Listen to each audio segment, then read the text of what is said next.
What up? What up, Frenchie? Lon? There's no way I'm going to be able to say your name he. I'm just going to call you he because it's easier that way. Right, today is going to be a nice and simple day. Nice and straightforward. I have one goal in mind. And it's to get all the way. I see that wallpaper. I know that type. What? You don't know Giovanni from Pokemon? The best villain? The greatest villain that Pokemon ever had? None of this bullshit about veganism or freeing Pokemon or fighting gods. He just wanted to be an evil guy with an evil business. Giovanni was the best Pokemon trainer out there. He was the greatest villain of Pokemon, and no one ever eclipsed him ever. So, today I start the grind. Today is the day I focus solely on Final Fantasy. With one little caveat. See, General Apple came in here on Pegasus. He was in Yu-Gi-Oh! What are you talking about? One little caveat. General Apple came in here on Monday, and he told me he nearly got banned off of Twitch. He got a little warning because he decided that he was going to stream Ascension WoW. So we're going to take a little bit of a look into that. Because, believe it or not, the ecosystem of Twitch bans fascinates me. It is incredible. Where's your shock collar? It's not there today. I've actually got to set all that stuff up. So what I'm going to do, I've figured this out now, how I'm going to do this, right? I have trouble keeping a one-track mind if I'm playing multiple games, right? So what I'm going to do from now on is I'm going to pick a goal with any game I play, probably MMOs, most of the time. I'm going to achieve that goal, and then I'll move on, and then every now and then I can come back to that game because I've got like a foundation to build itself off of. Did you glance at my DMs? Yes, I did. I was hoping you were here, Green Sky Wizard. I was going to say this, right? I know that you don't have to get to max level to get some general gist of how Final Fantasy works. I know that that's not how that works. I'm just looking to do it because it's kind of like a fuck it, let's find out kind of thing, right? I kind of want to get to a point in Final Fantasy where I have some functional idea of what the hell's going on, right? At least it might be up to the end of the free content that Final Fantasy gives. It might be up to level 50, but it's kind of like some degree of idea that I have a foundation on which when I come back to the game, I know what the fuck's going on. That's what I'm looking at. What's the news in the Guild Wars 2 situation? It's exactly the same as it was before, son. It's exactly the same as it was before. ArenaNet still got me banned. They still got my Twitch banned. I'm going to try and apply to get unbanned from Twitch on the 20th of July. They told me to wait an extra month. I'm just gonna play nice with them until I'm back on their platform. Then I'm gonna hop in my car. I'm gonna get some tape, put it on the sides of my eyes. I'm gonna open up my notepad with child porn on it, and I'm gonna run over some kids in a school zone because that's the safe content to do on Twitch. Right? Making jokes in video games, that's evil. But slamming into cars on the highway, that's perfectly acceptable according to them. James was the best Pokemon trainer. Yeah, but he also wasn't a villain. I'm talking about the best villain. He had an Arcanine protect him from his crazy ex who still wanted him, and Jessie let him train her asshole inside her. Do you know the kind... Like, people don't realize this, but you know what? James being straight is the wildest shit with the gay kind of fucking accent that he had in Pokemon. That man must have had immaculate dick. To behave like that and still have bitches chasing after you, James in Pokemon had immaculate dick. That man must have been packing a fucking Coke can schlong, and he must have been using it like he was in Cirque du Soleil. If you get unbanned, will you play by the rules? No. Fuck the rules. There are no rules. The rules are made up and the points don't matter, son. Absolutely fucking not. If these people think that they can change my behavior by banning me, they got another thing coming. It's not going to change. It's not going to change at all. Fuck their stupid rules. I'll take another ban if that's what it takes. I don't care. James was also rich. That's true. Rich and immaculate dick, the ultimate combination. Of course he was a winner. He was made to be a winner. All he had to do was spend enough time around Jessie to use his schlong to get her away from Pikachu. That's all he was doing. He was sabotaging the entire adventure the entire time because he wasn't in it for the Pokemon. I gotta say, just on you mentioning that, right? A lot of guys in my school, their sexual awakening was that scene in Pokemon where for the very first time you see Jessie with her hair down when she like falls in water and her like hair goes down and everyone's like, oh fuck, this bitch is hot. It's just something about her hair dropping just did a bunch of shit for dudes I went to school with. That was their sexual awakening. And you know what? I'm not mad at him. I get it. I understand because I felt the same way. I completely understand. Damn, she was hot as fuck. The second her hair went down, she went from like angry librarian to the hottest bitch in Pokemon. Easy. Easy. Mine was when James had a huge set of knockers. Oh yeah, when he was fucking with Misty, I remember that episode.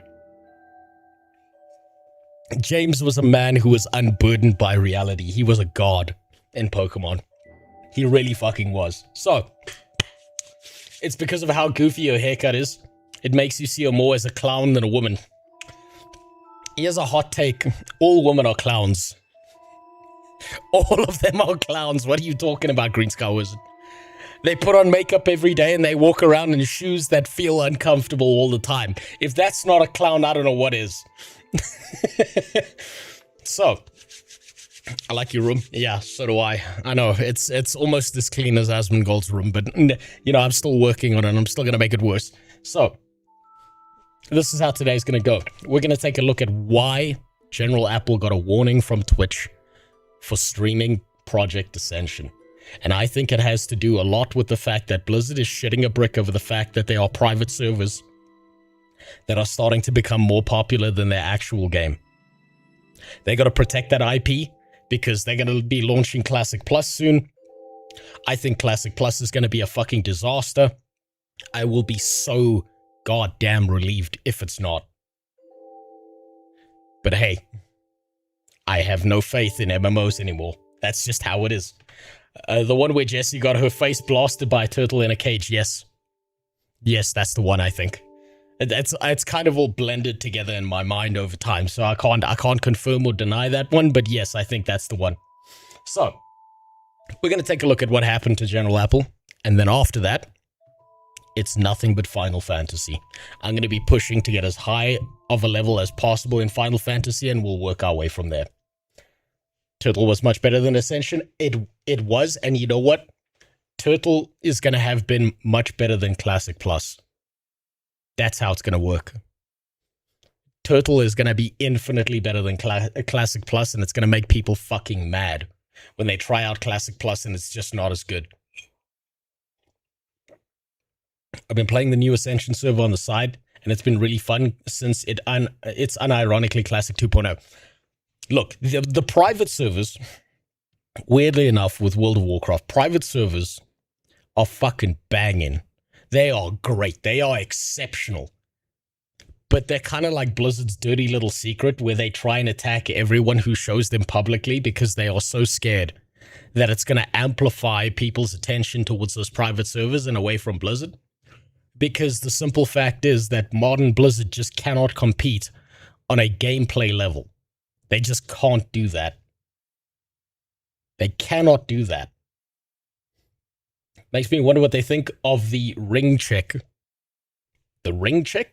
I can't remember that one. I don't remember that one at all. So, let's take a look at what the fuck happened to General Apple, huh? Let's see what happened to this animal. Now, General Apple, generally speaking, he plays by the rules. He's very sanitized. He's doing all the right things to blow up. And you know what? It's working. He's nearly at 5,000 subs. Look at that. Look at that. He's been consistent. He's been a strong voice towards things. He's got some opinions, but he will never be able to say what he really thinks because the second he gets just a little bit funny, things are going to go real bad. They're going to go real bad. Also, thanks. I don't have a Jigglypuff. I have a Snorlax. That's just all I am, dude. God damn. You know what? Last thing on the Pokemon thing. I think those Pokemon guys knew. They designed certain of those characters sexy on purpose. I think they did it on purpose. And those are not the guys I'm worried about. I'm not worried about the dudes who see some of the Pokemon like Gardevoir, maybe even Lopunny, even though that's fucking weird. I'm not so worried about them. I'm worried about the dudes who look at Vaporeon and and want to fuck that. Because that shit's disturbing. And I bet you someone out there does want to fuck Jigglypuff. I bet that there's some dude out there who's making porn of it right now. When you pause a video and the faces are awesome. Yeah, no, this one's going to be full of that because I think it's just going to be him talking about nearly getting kicked off of Twitch for playing Ascension WoW. But hey, that's what you expect in 2026. A lot of these companies are little bitches. They are little bitches. They cannot compete anymore in the gameplay space because they are creatively bankrupt. The only thing they can do is use legalese and all this technical bullshit to try and eliminate their competitors because they are so fucking terrified of how much attention is being pulled away from them. And my hot take is they deserve it. No one would care about these private servers if they made a good game. No one would give a shit about them if they went out of their way to make something infinitely better than what we've got today. But they don't do that anymore. They really can't do that anymore. He's a moron for streaming private server on Twitch that's been banned for a while. Yes, he is. That was kind of a dumbass decision on his part. But I do think that the rule itself is fucking stupid to begin with. Right? I think it's a really, really fucking stupid rule. I genuinely think so. It's a dumbass rule. It shouldn't exist. But it does because... let me explain how Twitch works, right? To Twitch, if you support terrorism, if you call other races inferior, if you run over children in your car, if you abuse dogs, if you do any of that shit, that to Twitch is considered a victimless crime, right? Because they don't want to be the victim. If you go out of your way to stream a private server, if you do a little funny haha and a mod reports you, they will go after your ass hard. Because Twitch becomes the victim, because those companies will attack Twitch and not you. I've realized a little bit more about how streaming works. You can do the wildest shit as long as there's not a company attached to the back end of it. That's just how it works. Dan Clancy ass fucks an Asian streamer, they get off scot-free. Of course. Of course they do. That works real well for them. You can't stream private servers, but microscopic electric thongs on a BDSM dog is okay. Yes, and also giving live birth. Let's not forget that one as well. That's just how it is. That's how the world works now. It's not about what gets you in trouble. It's about one company not getting in trouble with another company. That's it. Really stupid, but it's kind of like how they mute stream recordings for having copyrighted music because they don't want to be sued by Shlomo Silverstein by Sony Records. Yeah, pretty much. That's exactly how it works. It's company wars, right? It's companies interacting with other companies. That's where you get in trouble. If you can do literal illegal shit live on stream and you'll be fine as long as there's no company attached to it. Now let's see what happened to General Apple. Didn't the girl who fucked on stream get a 7-day ban? Yes, she got a 7-day ban because they banned her. And keep this in mind. They banned her because they needed to make a public statement and then they unbanned her, right? They don't take that stuff seriously. That ban was a week break for that bitch to get fucked on stream. And when she came back to stream, she had way more viewers than she did because people were waiting for her to fuck on stream again. That's how that works. Now let's find out what happened to General Apple. Whoop. Hello everyone, General Apple here, and yes, you've read the title correctly. Yesterday, I've got a warning on Twitch for streaming a World of Warcraft private server. Now, the warning came from an informal source of people who watched other streamers being banned for similar behavior, or has been banned themselves. An informal source. So he didn't actually get contact from Twitch about this. They were just looking out for me, so I just wanted to say thank you guys. You're our true G's. But on the other hand, I wanted to say how funny it is that a company that allowed so much misconduct and malpractice to happen on their platform is going after a little guy like me for streaming a private server. Because suddenly, it's breaking TOS, which I haven't even broke, by the way. The moment I heard it wasn't allowed, I didn't even start playing. I just shut it off the Twitch stream and continued solo on YouTube because I don't want to be. Yeah, you should have read the Twitch TOS and you would realize how much bullshit is actually in there. It's not for your benefit. It's not for your safety. It's so Twitch can cover their ass against large companies. Right, to your point, Moonstone, of it's not about streaming private servers. It's Blizzard. Twitch gave zero shit about streaming Terra private servers. It's because Terra doesn't have a relationship with Twitch the same way that Blizzard has a relationship with Twitch. That's why. Be on bad terms with Twitch or any other company for that matter. I'm not looking for that. At the end of the day, I'm just a guy who looks to have fun streaming and play video games, you know, like Twitch used to be back in the good old days. But we're gonna touch upon that later, so stay in the video. Twitch used to be so good. Once upon a time, Twitch used to be fucking incredible. Now, it's a burning pile of dog shit. It's gonna be a good one. So, I just will start saying that the Twitch TOS right now is an absolute joke. Everyone knows it's bogus, and it's not because it's poorly written or misunderstood, it's because... It is poorly written. I've read the TOS, it is actually poorly written. It's not something that people understand, it's not something people read through, it's not something people spend their time and attention on. The Twitch TOS is a fucking walking disaster. It's a mess. And that's how they like it. Because of the way it's being enforced. Right now, I feel like there is no equality, and Twitch hierarchy is absolute. Yes, it is. Twitch will unban you and let you get away with a bunch of shit as long as they can see some profit margin on the end of it, or you're big enough financially that you can threaten them with some legal shit. Because if their legal shit goes in front of a court and you start bringing up all the other stuff that they've done, you can get them in deep shit. And they really don't want that. This has kind of snowballed into a horrific kind of problem where the more you look into Twitch, the more it's like staring into the abyss of degeneracy, and the more of it you see, the more of it you realize that all of their TOS is bullshit, and they're flying by the seat of their pants. And as time has gone on, it's snowballed into this big deal where if this gets dragged in front of a court of law, they're in deep trouble. They're in deep shit. By a large margin. The question is, what made Twitch turn to shit? I think it mostly turned to shit when most content on Twitch became about IRL streaming. And just chatting. I'll bump the volume for you, just in case he's a bit quiet.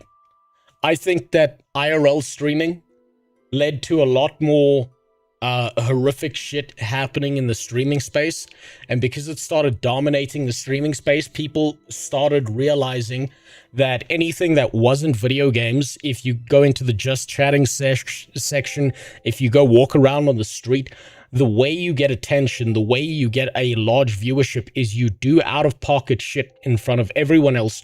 You do stuff that causes trouble and instigates issues. By doing that, you drag in a larger viewer base, maybe not an attention space, or maybe not fans, but you drag in a larger viewership of people who will watch you because they're waiting for the next crazy thing to happen. Good example of this, Johnny Somali. Another good example is all the gooners that are now on Twitch watching softcore porn because it's effectively devolved into a cam site. That's just how it is. But yes, titty streaming had a huge part in that. Oh, and you know what? It's actually the most fucked up thing, particularly for women, right? Because it's basically a bunch of women sitting there saying to themselves, the only value that I can provide is my body. The only thing that I can give to the entire world is my tits and ass in a teeny tiny little thong. And now the problems become, if you're a female streamer and you don't want to do that, the second you start streaming, the first thing you're going to hear is show tits, show ass. Where's your OnlyFans link? You basically reduced to nothing because all these titty streamers have accidentally turned you into a cam whore without you wanting to be that. You can't get away from it. It's just that non-stop. I still remember they banned Ice Poseidon for a rule they made after they banned him. Of course, because there's the whole political side of it, and they are very politically captured. That's also a huge issue when it comes to it. Why are we watching this guy's clearly? What's up, Apple? How you doing? Well, I mean, you know, if he's wearing a wig, it's a pretty good wig. So that's why, because he's looks maxing with that wig, and it looks good. He got the glue just right so that it doesn't show on camera. Big streamers at the top can do whatever they want. Yep. Small guys like me have to shut their mouth and be quiet, good little boys. And you know what's really cool about that little fact there? You will never grow.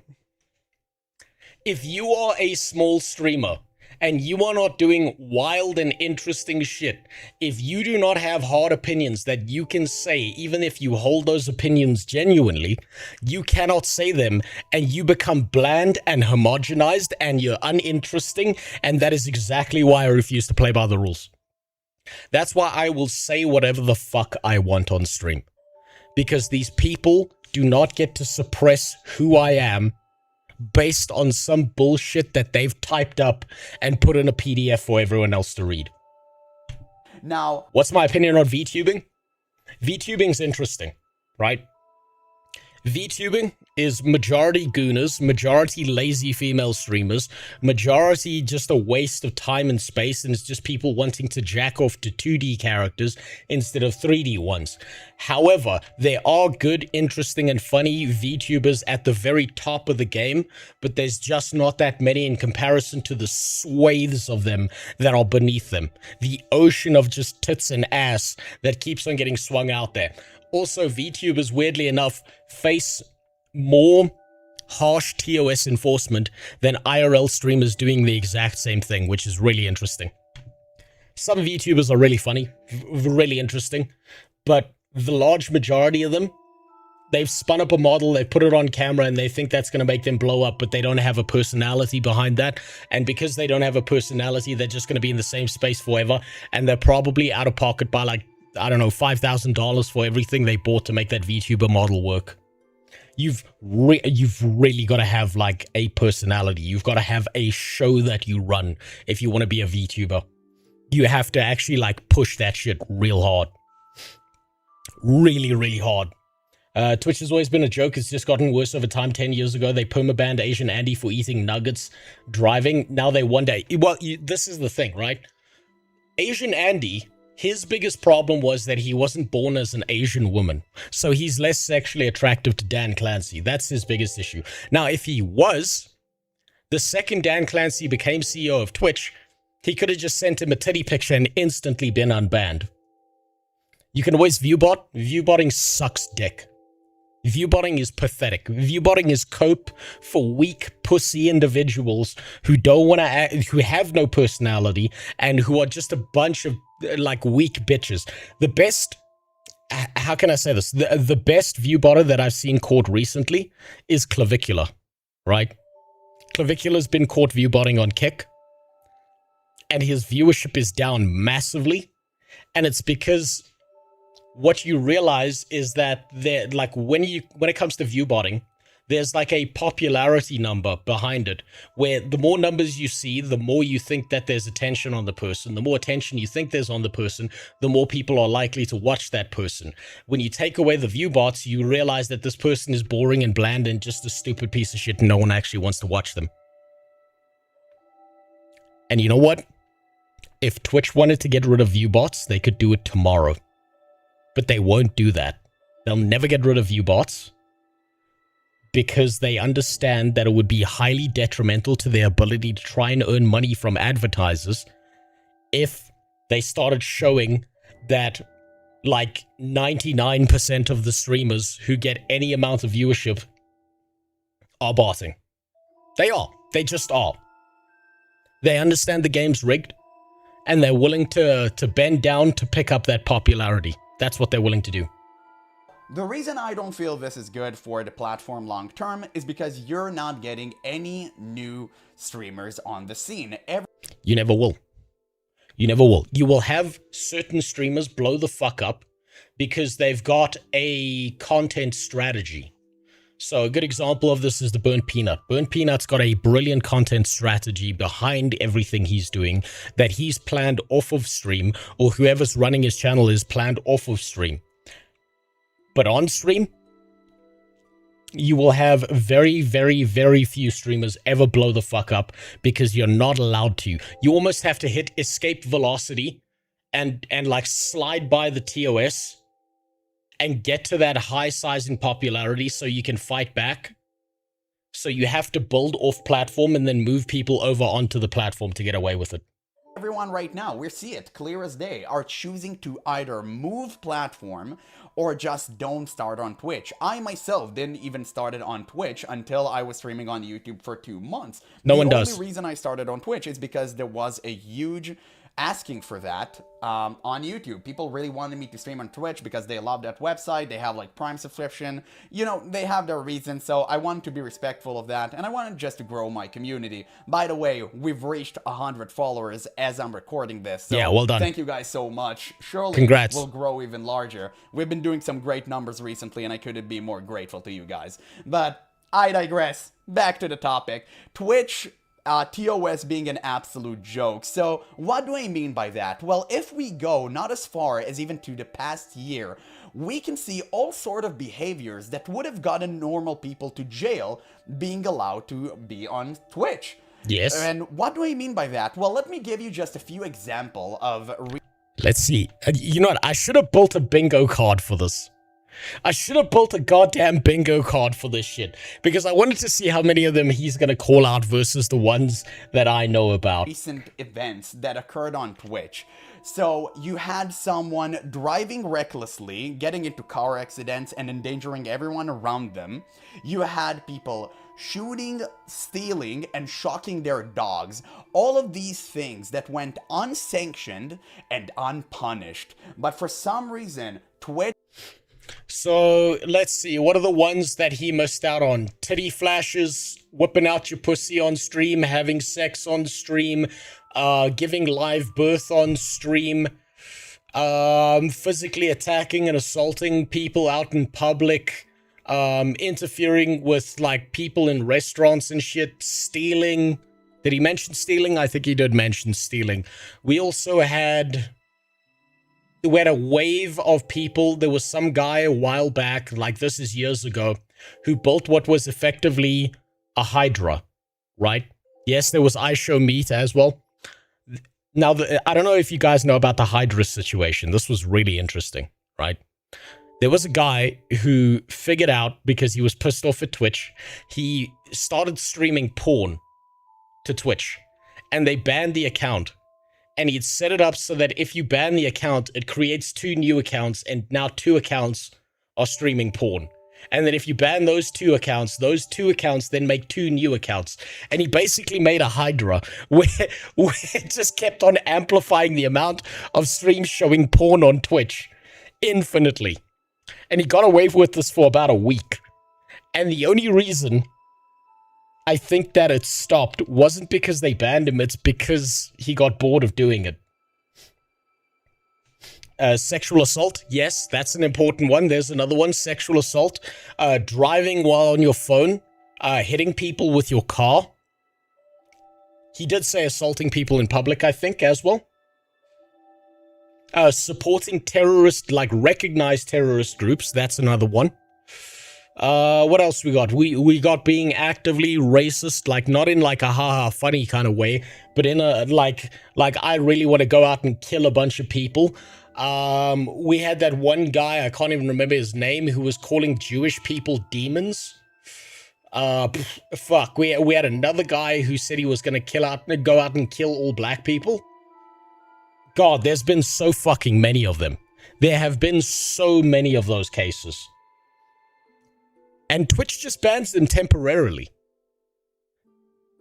Temp banned her. Are we talking about what's her Asian face who can't drive? Yes. What's her name? Extra Emily. That one. I've got a theory on this, right? I've got a theory on this. When it came to the Extra Emily thing, right? Dan Clancy's in the US. Extra Emily's in the US. Extra Emily was banned for 23 hours and some minutes. My conspiracy theory is that Dan Clancy had the time to get a message from Extra Emily, fly to wherever Extra Emily is, fuck her, unban her, and fly back home.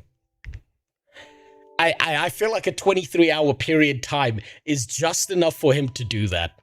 And I wouldn't be surprised if that actually happened. Twitch did not think all of this broke TOS. No, it was actually allowed. But me streaming a private server? No, Chief. It's way too much. Yes, because it's linked to the company of Blizzard, and therefore the offense you committed is worse than running people over with your car. So that's what I mean when I say that I think the Twitch current way of enforcing their TOS is an absolute joke. All I can do is laugh hysterically. And the reason I don't really like that is because I'm a true freedom of speech Andy. I'm a true equality believer. I think that it doesn't matter whether you're at the top or the bottom. The rules should apply for everyone. I mean, listen, we're talking about being modern. That was the 4th time on stream she's almost crashed, by the way. Really? It's only been the 4th? I mean, I knew about the one time before that. I didn't know it was actually 4. Though I'm surprised it's so few, to be honest. And stuff, right? Maybe that's asking a little bit too much. Maybe Twitch did like that medieval stuff of peasants and lords. Like, sure, that's cool. But if you want to go this route, at least make it a little bit clearer in the TOS so I know where I stand in. Like, you know, at least Blizzard, whenever they do their entire trash system of hyper monetization for their game, I know that I belong in the poor people category. So I don't get to play the game. Same. I will never give Blizzard any money outside of a sub. I will not go into their cash shop. They're not getting a single extra cent from me if I ever play WoW ever again. But I don't think I will, because fuck me, that's an expensive sub for such a shitty game. 5 days earlier because I don't want it to pay for the epic alpha access version that they're currently offering for their trash expansion that nobody plays anyway. So I know where my standing is. And it's great. Cool. I get to enjoy not playing the game from afar. And that's incredible. Truly a W for Blizzard. But on Twitch, it was never the case. You can't really tell whether you're doing something right or wrong because you can be banned out of absolutely nowhere. And yeah, you can. You can, and I've seen this happen. All you need to do is upset enough spurgs over on Reddit who've got more time than sense. What they will do is they will spam report you and they will get you kicked off of the platform. They will figure out some reason to get you banned. Twitch, in a lot of ways, works like MMOs when it comes to bans, right? Where it's not about what you did, it's about how many reports they received. And if they receive a certain threshold of reports, they will ban you, and then they will figure out the rest later. Because it's kind of like how you cannot commit a crime, be accused of committing a crime, and the accusation itself is enough to ruin your life. That's just how it works. Right, that's how bans on any of these platforms work. I think that this is the time we nip this in the bud. I think I have a really great opportunity of talking about this, and I really just wanted to take a day off streaming to make this video because I've just woken up so dejected. I really don't feel like streaming, and you know me, I hate canceling a stream more than anything in the world. I love interacting with you guys, but I just woke up feeling so bad, right? I really wanted to play that certain private server. I really wanted to play with y'all. We were supposed to do a dungeon today. Like me too. Exactly like me too, yes. Together for the first time, but it's never going to happen. And obviously, if you haven't gotten it from the context yet, I'm not going to be streaming this private server anytime soon, or anytime for that matter. If it's not allowed, I'm not going to do it. I'm gonna be a good little boy, and I'm going to respect Twitch, even though they don't really respect me. So, you know, it's, again, we're going back to the same point over and over again, and I feel like at this point, myself and you guys, we've been hearing this regurgitated statement over and over again for people who has been pushing back on this, from people who has been actively going against it, and I don't want to repeat myself too. So, something here that I want to point out.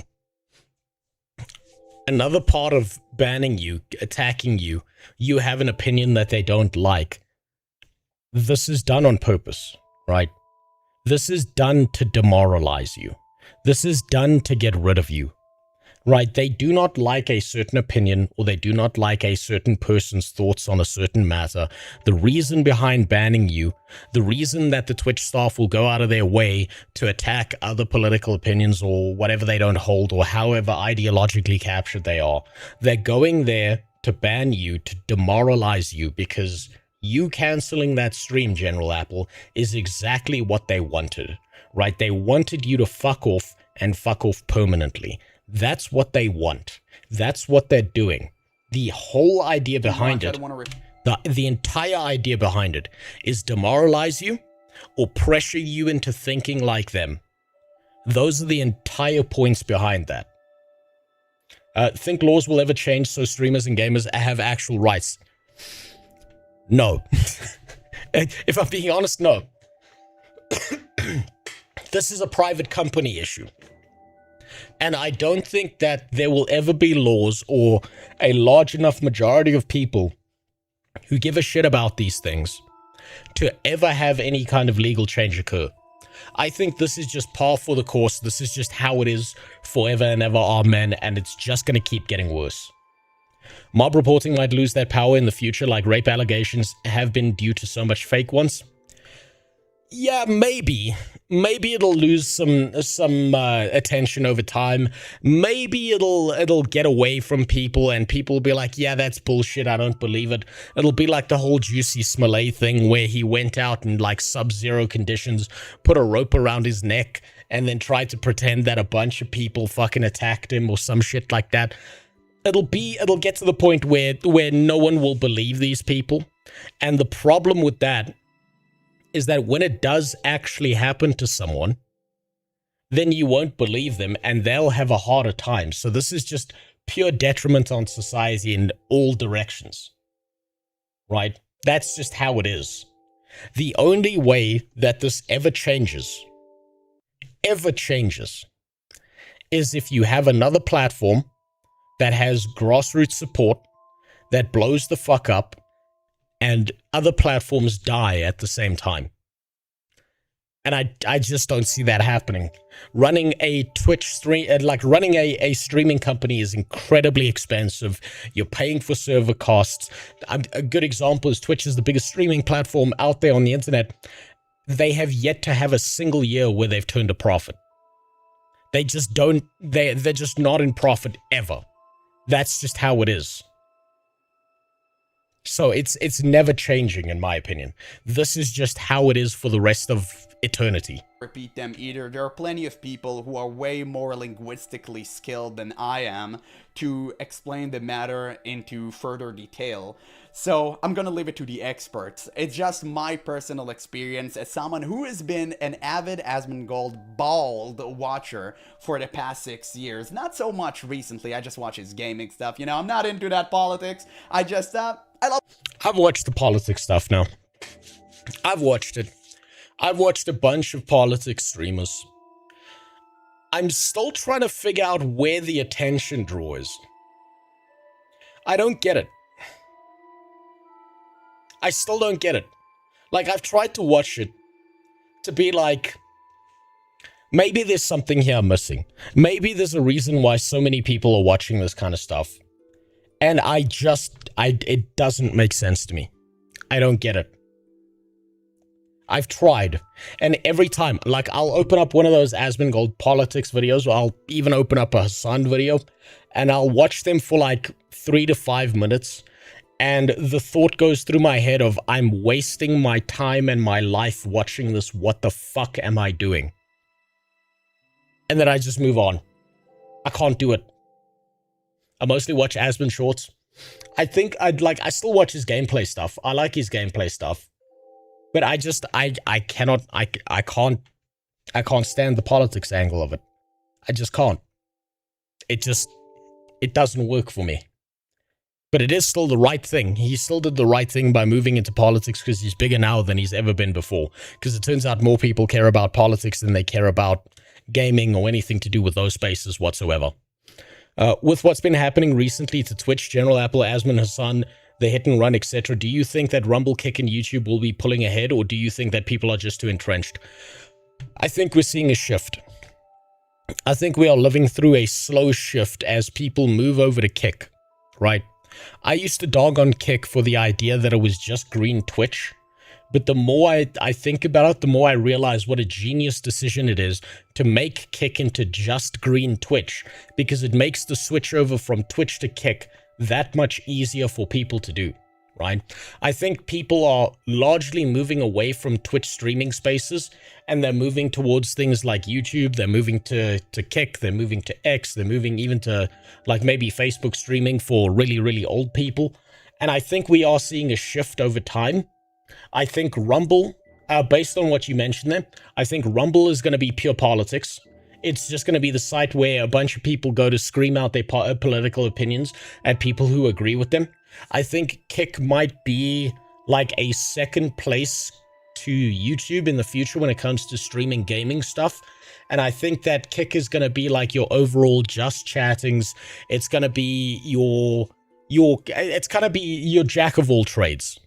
Right, and I think YouTube's just going to dominate no matter what, because it's YouTube. They're just always going to dominate. They've been dominating currently, even with streaming. They've been dominating with long-form content. They've been dominating with a lot of short-form content. And their only competitor really to short-form content is TikTok. And TikTok's trying to move into longer-form videos now because they've realized how hard it is to monetize short-form videos. Honestly, I think YouTube's still the big dog, and they're going to be the big dog for a very long time. I don't see that going away anytime soon. I'm playing video games, you know what, sue me, right? But let's continue. But you can see the difference in which Twitch look at people like Asmongold and his community on us, basically, and someone who I will not mention, but I wouldn't want to be his pet, for example. I'll just say this, right? Dan Clancy. Just say it. I think we all can get it. So just say it. Just say Dan Clancy, god damn it. It's just so laughable. I feel this is really, really bad, and I'm glad I got the opportunity to talk about this. I think that Twitch long term is not going to survive. We've seen a mass... Same. Twitch, I think, will at some point shut down. It'll go the way of Mixer. It's having a slow and steady death, or it's just going to become a pure cam site. That's it. It's going to be cam sites in politics, and it's just going to kind of be the old man in the room where no one's really watching that, because honestly, let's look at the younger generations, right? What do the younger generations look at? TikTok, Instagram, YouTube. Most younger people don't really give that much of a fuck about Twitch. Twitch is kind of like... it's the dad streaming platform. At the same time, it's full of cam whores, so that doesn't help either, though I do think there's probably a bunch of 13-year-olds who are going there to see some ass and titties. That's probably happening non-stop. Asmon had to watch politics and corporate creep chase into his favorite MMO and fuck it into the dirt. He didn't really have a choice. I think that Asmon is smart enough that it was more strategic than that Green Sky Wizard. I think that Asmon did those streams where he did the court case streaming of Johnny Depp versus Amber Heard. He saw how much more attention that was generating for him and his entire channel, and he realized, holy shit, I need to pivot now, and I'm in the perfect place to pivot into a larger space and continue to grow. I think that's why he did it. Maybe that did play a part in all of it, like the whole politics and the corporate creep into like every single video game out there. I do think that forms a part of it, but I think that he's strategic enough that he's doing things in a way that he's planning things out over time. Amazon made Twitch big to truly fail Even if they are at a dead loss, it's still a tax write-off. Potentially, yes. But I do think that there's a day of reckoning coming where most viewership is not over on Twitch and they fall by the wayside and die slowly over time. I do think that's going to happen. Exodus of streamers leaving the platform, abandoning for other platform, and no new blood is coming into Twitch. No one is really wanting to stream there. Again, I've said it a million times before, I'll say it again. I didn't want to stream on Twitch. I've only streamed on Twitch 2 months after I stream on YouTube because there was a huge part of the community that asked me to do that. And I wanted to be respectful of them and I wanted to grow. We've reached insane number 100. Yeah, you should be everywhere. You should be platform agnostic. You should be on as many platforms as possible. And I know I'm making the same mistake as well, right? I should be going live on TikTok Live just to farm some hate there. I should be going live on Kick. I should be on YouTube Shorts. I should be here. I should be fucking everywhere, right? That's how you grow, is you become platform agnostic so that when one of these platforms do start acting like a piece of shit, you can just say, guys, I just got banned over there. And then those viewers who are loyal will go, well, fuck that platform. I'll just switch to another one that's not going to behave like a cunt. That's what they'll do, right? But most people, if you look at any streamer, I think since 2016, 2017 about, there are no streamers that have blown up by Twitch streaming. What they do is they build off platform and they bring everyone that they've built off of platform onto the platform of Twitch when they start streaming there. That's par for the course. That's the best way to grow a community, is everywhere else except Twitch. There's no point for booba streamers when free porn exists and pirated porn exists as well, or better yet, just free amateur degenerates. You know what? I've thought the same thing for the longest time, Bestia. But what I've realized is that people are so lonely, they're so horny, they're so untouched by another human being that they will donate money to a titty streamer just to hear that person say their name. Because that's how alone they are. I had a little bit of that for a little while after my ex dumped me and my life fell apart, right? Where it's like, you know those moments where like you're talking to a friend and you've been alone for too long and you start oversharing and then you realize what you're doing, but it's too late because now you've overshared, right? Now imagine that times 1,000, right? You are so desperately alone that you will do anything for even the mildest amount of attention. And if that means donating money to some bitch in a thong who's going to say your name for 0.1 of a second, a lot of guys will do that because they're just that alone in life. 100 followers on Twitch, by the way, in a matter of what, 2 weeks? Thank you guys so much for that. So we're going to continue growing. We're going to continue doing our thing. But as of now, I just really wanted to get this off my chest. This was important. I think that Twitch is going down a slippery slope that will never end as It's not on a slippery slope. It's already fallen off the slope. It's going into free fall. long as they don't stop pandering to the 0.something percenters, then don't even watch their stuff. People on Twitch have been replaced. And what do I mean by that? I mean that Twitch used to be a gaming website. I'm old enough, thankfully, to remember when Twitch was actually good. I remember when Twitch were... Oh, fuck. Same. I'm old enough to remember when it was just a gaming site. I remember when it was just in TV. Fuck, it was so good. It was niche, it was small, but it was so goddamn good. I don't get why you would donate to a streamer for that when you could buy a real life equivalent. Yeah, well, think about it, right? You don't want to buy the real life equivalent because what if you get caught? What if the real life equivalent decides to start blackmailing you?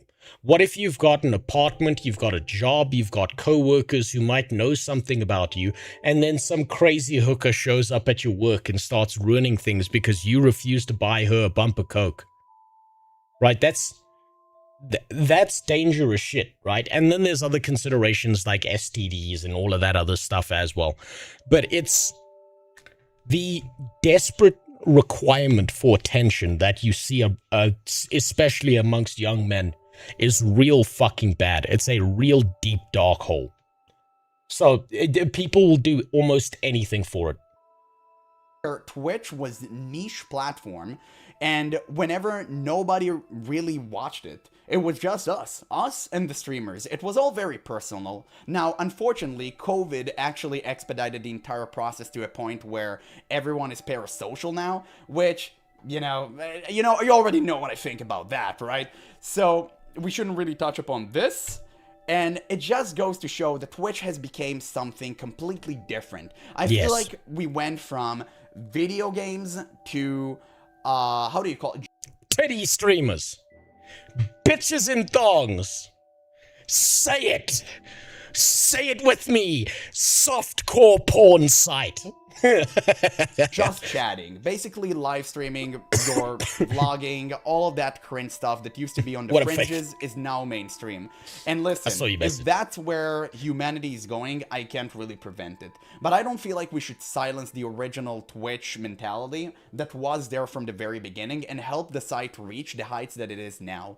I really think that we should still respect the old people who like to watch a good old gameplay and watch some fun streams, and we shouldn't put a muzzle on them because Yeah, but you see, that's not interesting.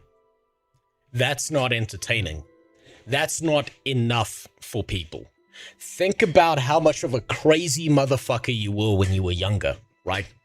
The things that held your attention are going to be very different when you're younger than when you're older, right? The things that are going to hold your attention is people doing illegal shit that looks at least fun on camera, tits, and ass.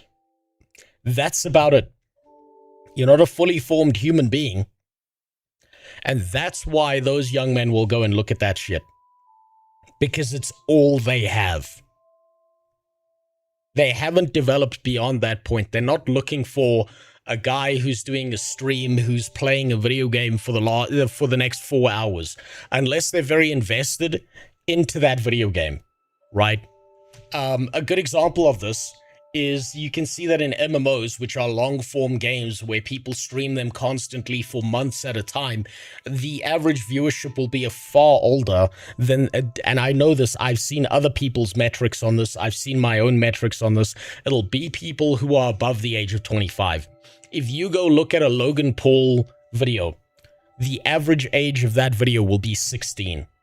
If you go look at Johnny Somali's streams, the large majority of people who are watching his streams are going to be underage kids.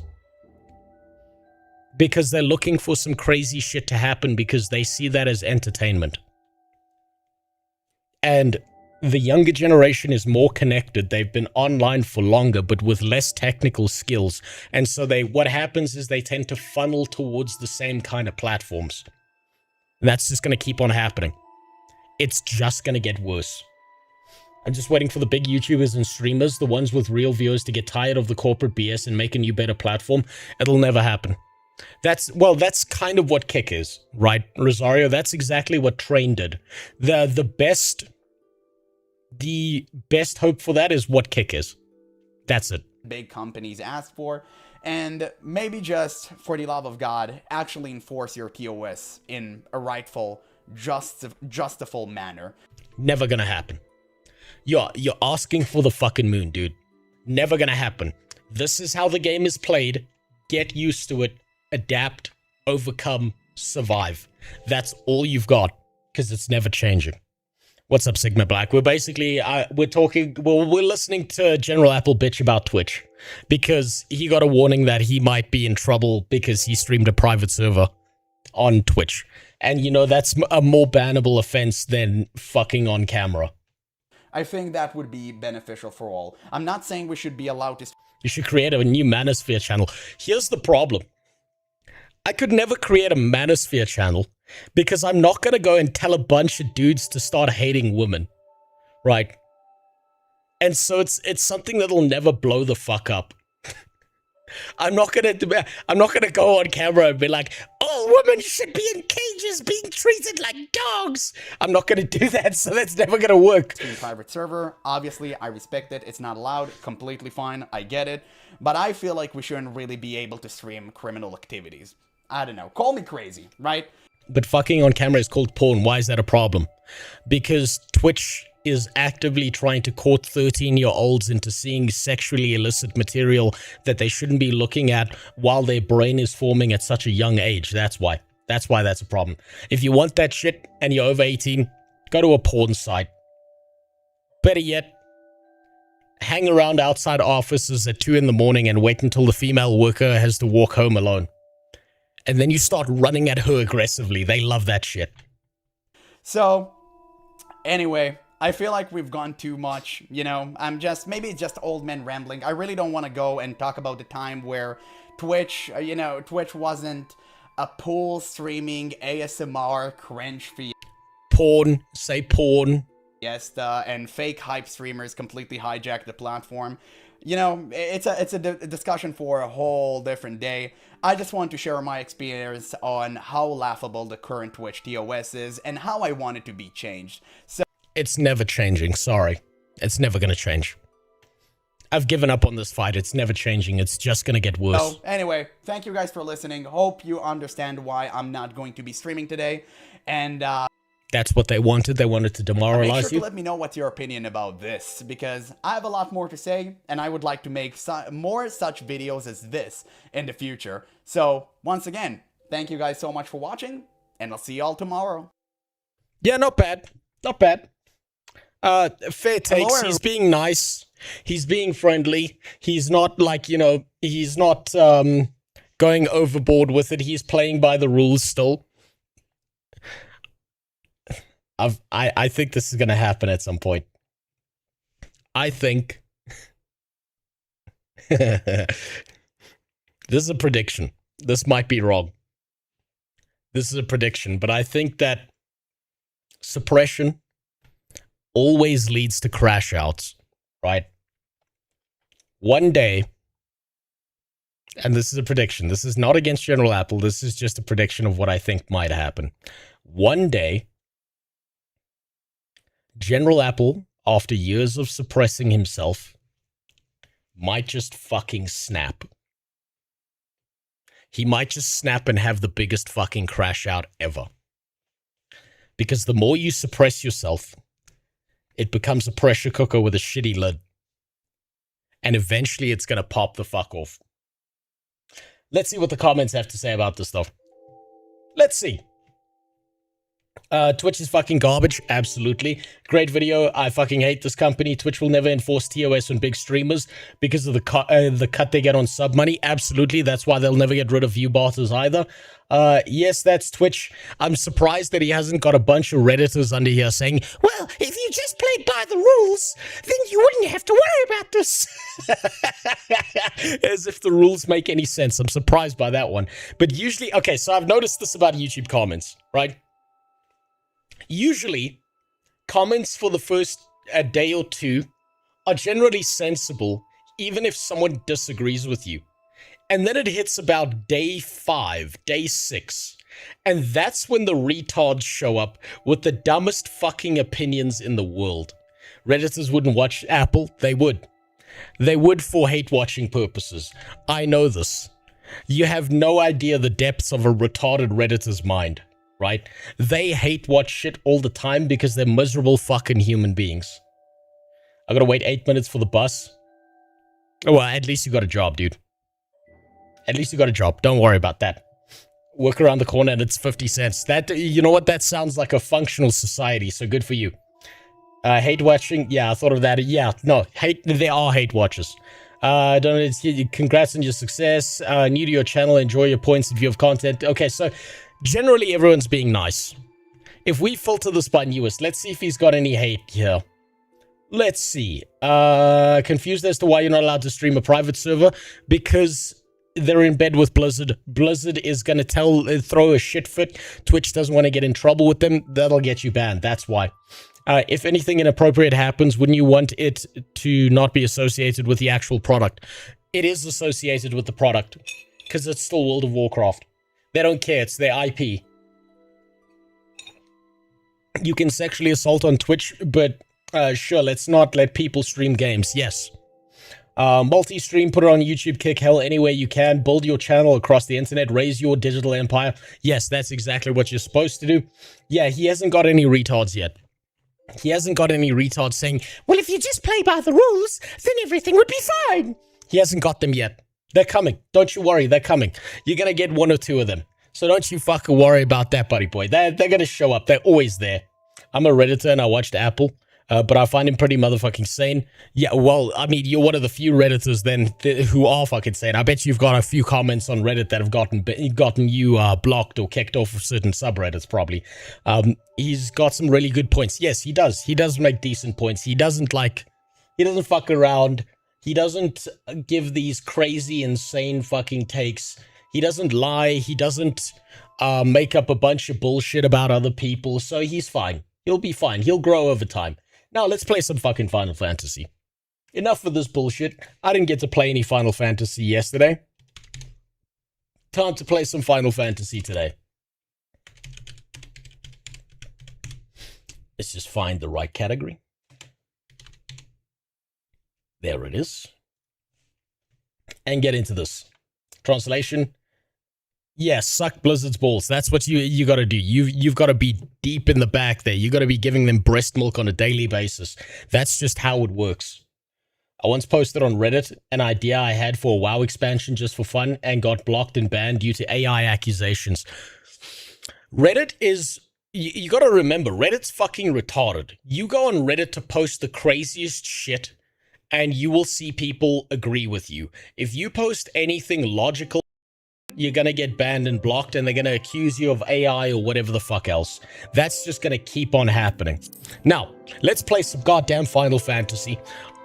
I've got to get this character to as high a level as possible.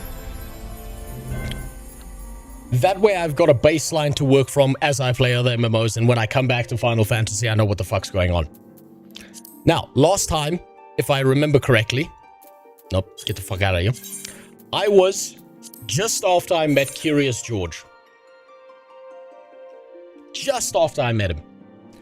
Japanese are the worst when it comes to if you just followed the rules. I've literally seen death threats over reporting on an anime leak. Oh, yeah. Yeah, no, it's because they've lived in a society that's functional where the rules are almost like the Bible to them. That's just how it works, right? So the second someone... Think about it this way. The second someone does something that they don't like, they are so caught up in the rules that they automatically assume you're in the wrong. You can see this in the Japanese legal system. I had this explained to me by people who lived in Japan. One of the things that they told me was, like, if you go to a court of law in Japan, you will very likely be found guilty regardless of whether you are or not, because the accusation is enough that you've done something wrong. And the courts don't want to look bad by having falsely accused someone, because to them that means they did something wrong. So yeah, it's a big rough, it's real fucking rough over there. If you don't follow the rules or you even get an accusation, you're fucked. There's a queue, how dog shit on the service. I think the queue's fake. Can I be honest? I think that the Final Fantasy queue is absolutely fake. I don't think it's real. I think they put that queue there so that they can pretend that the world is more full than it actually is. Immediately furries on screen. What, you mean the duck? These are acceptable furries, okay? These are 90% humans, okay? Now, granted, catgirls are inferior to everything else in the game, because they're flatter than a fucking breadboard. But you know what? I haven't seen any dicks on the ladies, so I still count it as acceptable. Q goes into effect when it's close to population cap in order to fight DDoSing. Potentially. My conspiracy theory, with no proof whatsoever, is that they do it so that they can pretend that there's more people in the world than there actually are. But then again, there are a lot of gooners who play this game and log in, so I wouldn't be surprised if the queue is real. Right. What was I doing? Last time I met that guy over there. This fucking guy, Curious George. And he gave me a quest and he told me to fuck off and come back later. Now I think I have to go talk to Betarin again, don't I? Giamoka has pledged the Wood Whalers cooperation in search of effort. Take yourself to Buscarin's Druthers in the South Shroud and speak to the proprietor. Okay then. These fucking maps again. God damn it, this game is full of maps. Yeah, not that kind of map. Different one. Different kind of map. Like an actual cartography map, not... you know what I mean. Okay, haven't been there, haven't been there. Have been there. Just teleport there. Make my life easier. Some private servers do something similar by disabling the /who so people don't know if the server lacks population. Yeah, that's pretty clever. You're half right, they let people in waves rather than a queue like in WoW, sometimes especially during events, and the queue can get larger. I can understand from a technical perspective why they would do it in waves. That is a pretty smart block against DDoSing. That is a pretty brilliant technical solution to things, and letting people in waves means that you can always ensure that you're not going to have a server crash. Yeah, I can believe that. I can believe that. Did you get your warrior jobstone? I did. If I look over here, I am now finally a warrior. I am now finally a doctor, lawyer, and an engineer all at the same time, and I can get into Europe. All I need to do is hop on a rubber boat, and I'll be all good.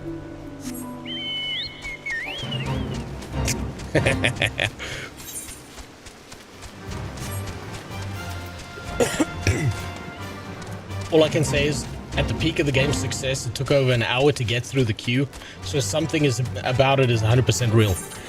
Yeah, I can believe that. I can believe with the amount of popularity that Final Fantasy has seen, that there is probably something technical going on there in the background. That's why I said it's 100% a conspiracy theory that I have that has no evidence behind it.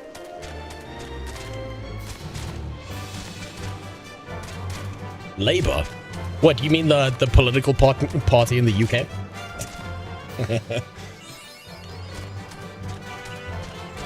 I started playing a tank in a server of the most not so official variety, but I suck, but people prefer to let me guide the party to hell, then kick me and wait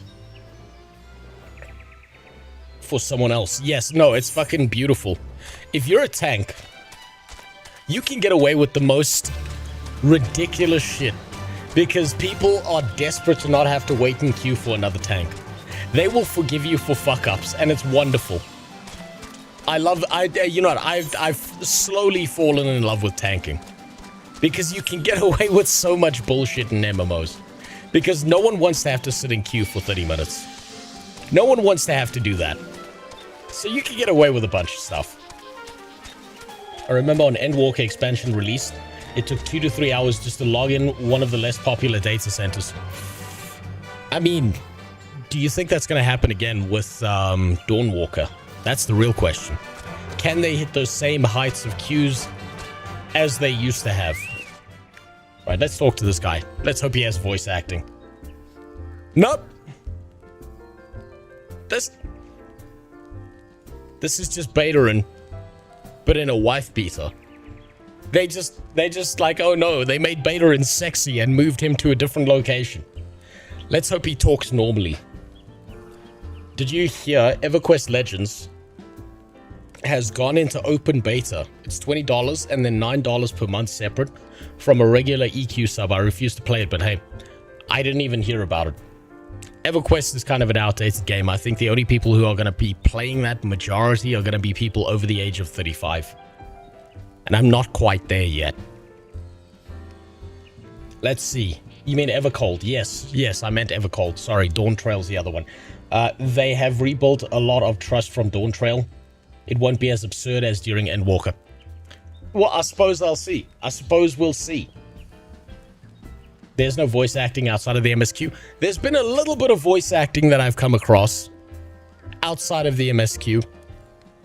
No, I suppose it's still been kind of attached to the MSQ, but not really. So yeah, these guys are going to be forcing me to get above a 3rd grade reading level, which is Painful. Well met, adventurer. We have the finest grog and grub on this side of A. Not here to fill your belly, then. No. A hunger for news is that there's been talk of a sylph lurking hereabouts, but I couldn't rightly say if it be the elder you seek. Those woodland scamps all look alike. In short, painting one red and another one blue, most folk would struggle to tell two of them apart. Did he just be like, this race all looks the same? Did he just hit us with one of those? I've got friends who grew up with EQ and they really said they really only liked EQ at the time because of the social aspect. The gameplay, they agreed, was ass. Yeah, look, MMOs used to have this binding force in them of it being the social aspect where you logged on with all your friends and that's where you communicated if you were an introvert, right? When that got lost, because there's so much social media out there, a lot of people moved away from it because that social aspect was no longer that unique to MMOs. It just became more broad than anything else.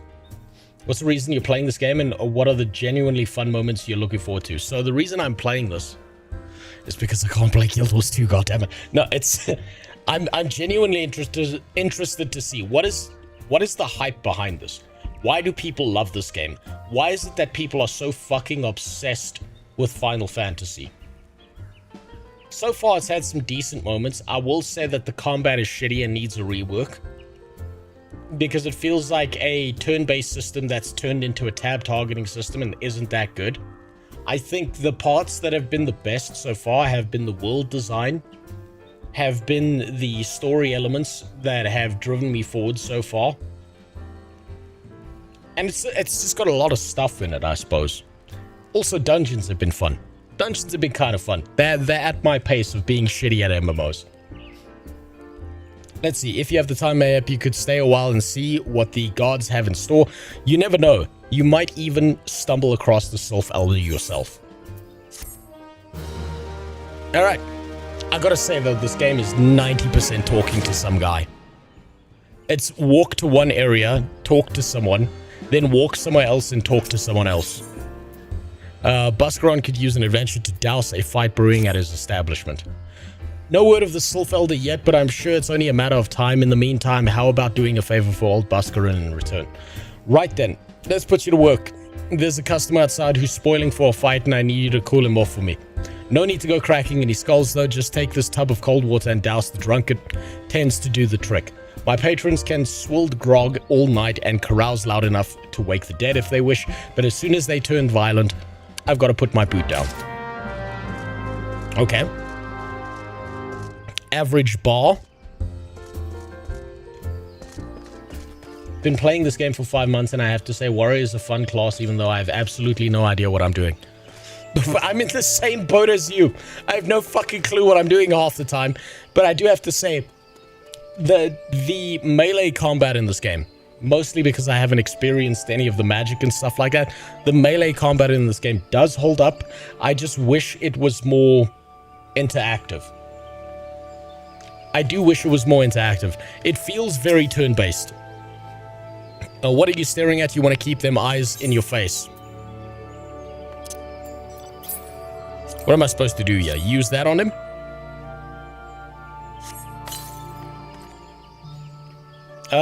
Nofka's treats, that's cold. Or what do you mean no fighting? This is Dusk White Scum was. Yeah, I know the rules. That bastard gets to keep his skin for now. Usually, they let you take it outside the bar and fuck each other up. What did this guy do? Oh, I don't even get to talk to him. I just gotta go back inside and have another conversation. 90% of this game is reading. I do have to say that. It feels like I'm playing a visual novel where I get to walk between points instead of clicking on stuff. I do have to say that. You're in luck. That evolved mode is supposed to rectify the terrible feeling of the base game progression, though that remains to be seen, honestly, to believe it. Man. I just hope that their next update, I've been told this continually, that their next update to the game fixes a lot of problems with combat. I'm hoping that they do that. Welcome to the first interaction of racism versus black elves. Well, what do the Black Elves keep doing? Why is it that they're only 13% of the elf population, but they cast 90% of the black magic? Let's see. Nicely done. I'll not have my patrons picking fights with each other over a bit of petty prejudice. In case you didn't see, the bloke who caught the brunt of the outburst is Dusk White Ellison. There are people who shun cities to live in the wild.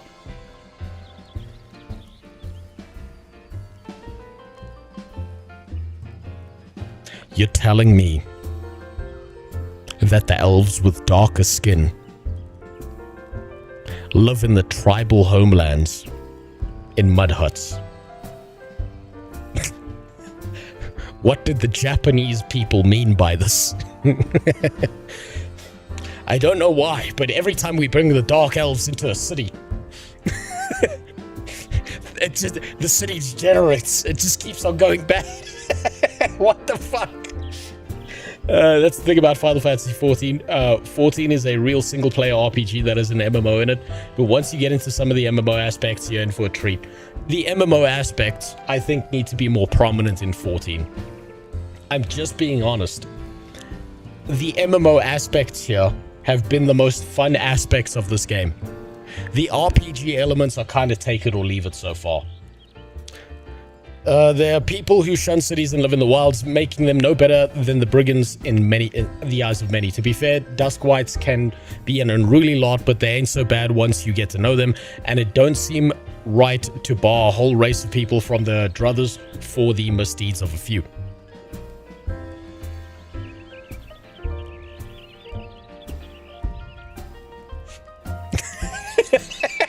They're really going hard on this one. There should be at least one place where anyone willing to pay the coin and drink it in peace is welcome, don't you think? They're really going hard on this idea of the ones with the dark skin usually cause problems. I'm starting to see why the Japanese people may have issues with black people. It's so deeply embedded in the culture that they even put it in their fantasy games.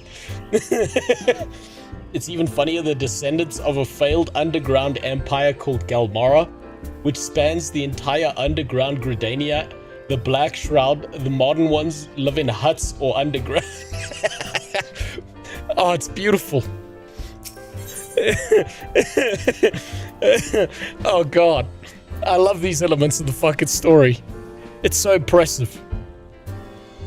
Right, I don't know if I should take any of this because all of this replaces my gear. But like, I've had this piece of gear for a while now, for a long while. This is item level 25. These are item level 23 and 22 and stuff, so I don't think these are worth it. I think I need to have a way higher eye level before I think about replacing my retard helmet. So I'm just going to take the money from this. Eponymous proprietor Busker and Druthers has need of an able adventurer. I appreciate all the good you've done for our patrons. We solved one fight. What do you mean all our patrons? All darker versions of races are real-life stereotypes. Japan is cute. They just can't help themselves. It's so deeply ingrained in their culture. The social MMO aspect is mostly hidden away in housing areas at this point. At some point, I want to see if we can get you to crash one of those club's parties. I'll do it. I'll fucking do it. I'll ruin their good time. Probably get banned from it. I'll do it. I walk in there and it's, what's wrong with all you bitches? You need Jesus. You're sick. Let's see. I appreciate all the good you've done for our patrons. If you aren't disinclined, I have a favor of you to ask. There's a Kirin friend of mine. You see, the name of Tezaroon. A good lad. You know what? I'm just so grateful that this fucking guy doesn't speak like Betarin. I was expecting him to just be Betarin 2.0. This is so much better. A good lad. I was right Wait, it was right after the calamity that I came across him, fallen in the shroud. He nearly died in all of the havoc, so I took him in and nursed him back to health the best I could. He worked here at my druthers for a spell. After that, got to talking about striking out on his own. He did, and not long after cast his lot with a merchant bound for Lenoskia. Well, it just so happens I got to cleaning up around here and came across something of his, this scarlet earring. I know he was fond of the thing, but he must have just forgotten it when he left, so I'd like to see that it gets to him. Can't say for sure where he ended up. Just tell me, go give this earring to the fucking guy, please. Please just... I don't need a novel. Just, guy left, earring on table, go give it to him. That's all I needed. Can't say for sure where he ended up, but it might be a friend of mine. Can a Rogadan fellow named Bane Singh. Fuck me with these names. You can find him on Hawker's Alley in Limsa Lamsa. He knows everything of the comings and goings of the merchants there. God damn it. It was their sanitized version of Dark Elves. Barely anyone really plays Dusk White Elephants. No Buraku people in my MMO. Ugh. Just finished watching the reaction. Can't say what I think 100%. I'm not at that level yet. You will be at the level where you can say exactly what you think when you are probably above 5,000 average viewers. So it's a long climb, but if you keep on going, you probably will get there at some point.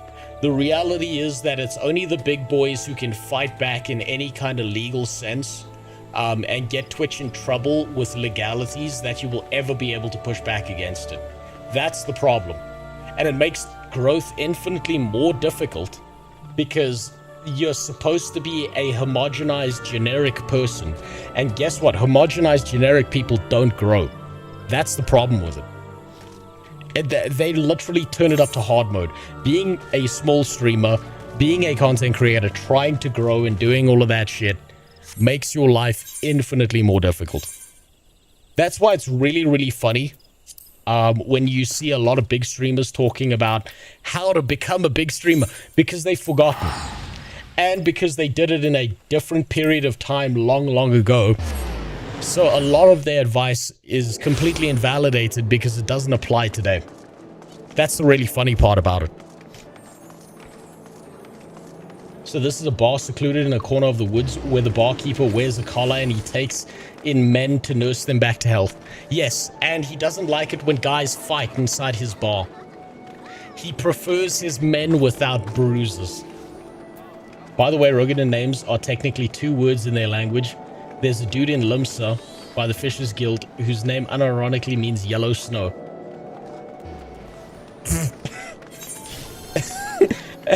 I wonder how he got that name. Okay, never forget it. Let's see, where's this guy? Okay, turn around, wrong direction. That's the direction I gotta go. When you said that Guild Wars 2 content creators really came to mind with how milquetoast they are. Yes, they are towing the line, they are towing the narrative, and it's one of the reasons that Guild Wars 2 will never blow the fuck up the same way World of Warcraft did. It'll never blow up. It had its opportunity maybe long before I even tried the game out for the first time. Have I got this? No, I haven't. I haven't touched this butt plug just yet. And yes, that's the General Apple. The one MMO streamer with hair. I know, it's ridiculous. Rogadan names are the first thing Papa saw after the child was born, if I recall correctly. So effectively, this guy went and took a piss just after his kid was born in the snow, and he decided, yeah, perfect name.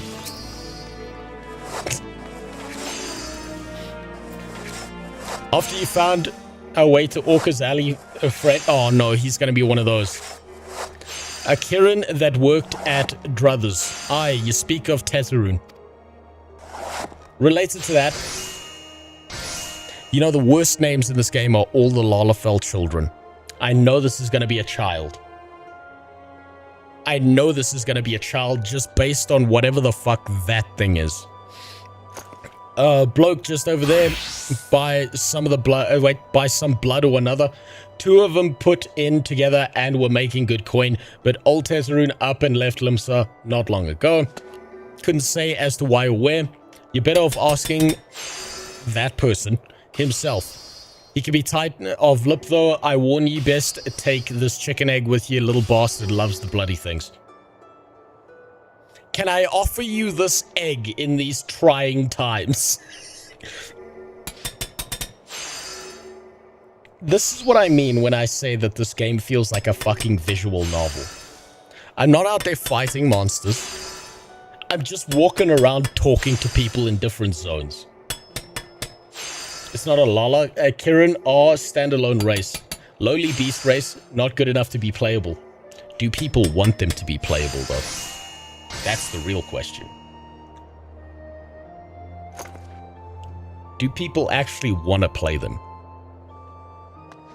Good to hear about old Busk. Sounds as though he ain't changed a bit. Just like him to send an adventurer along. Too shy to come his own self. Gods, I must drink you with that fool. Okay. Cool. Oh, there we go. Oh, God. Jesus, how has this escaped my attention? What the fuck?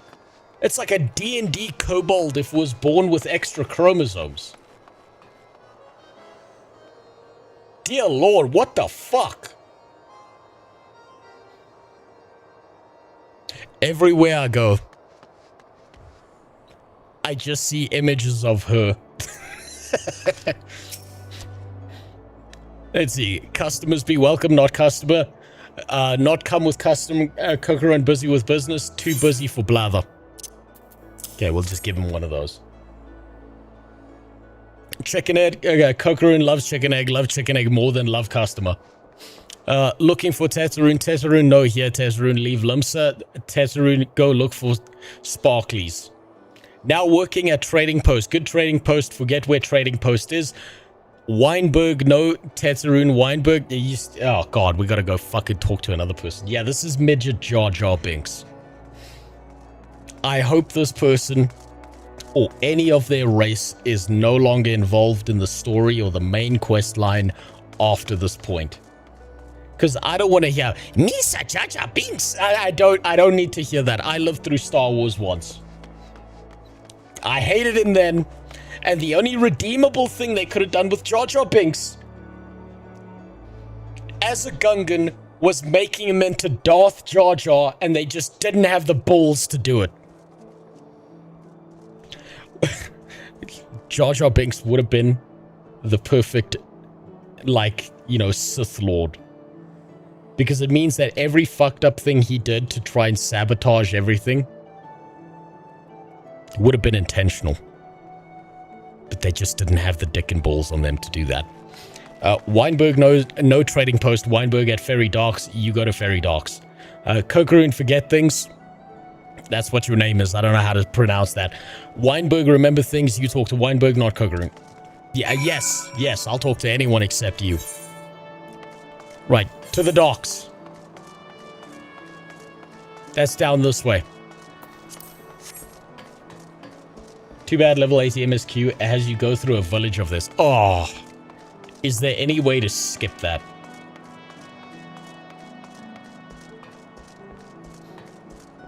Lalafell names follow a weird rhyming repeating pattern using 2 or 3 syllables.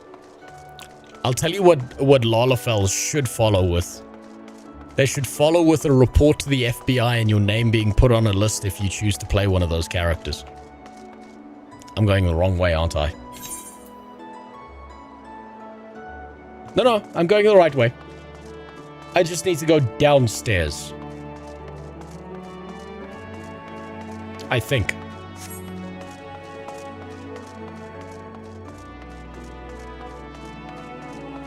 The ADL is gonna love that merchant's name. What, Weinberg?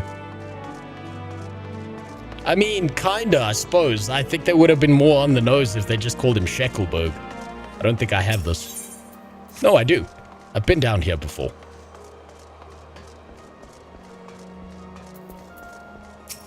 Oh, thank God, it's not another one of those discount kobolds.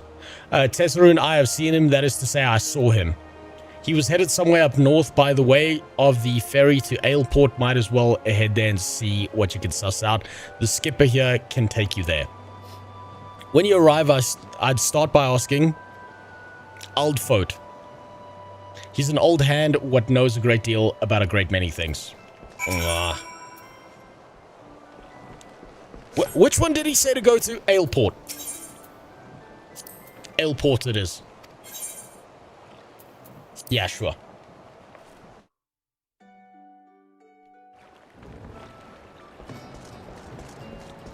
MSQ's not skippable. That's a design flaw. Okay, Tesserune, I saw him. That is to say, I've seen him. I swear to God. I'm gonna go I'm just running around talking to people. That's all I'm doing. I'm probably gonna do this for like 4 levels. He took himself north through Skull Valley into Oakwood. Was looking for a place run by his fellow Kieran. I reckon he meant the one right by the shore of the Bronze Lake. Memaroon's trading post. Follow the road and you're sure to find it. Okay. And where's this person? Okay. Not that far away. And I can use my chicken. Have I touched this butt plug? I don't think I have. Wait, no, I do think I have, but let me just double check.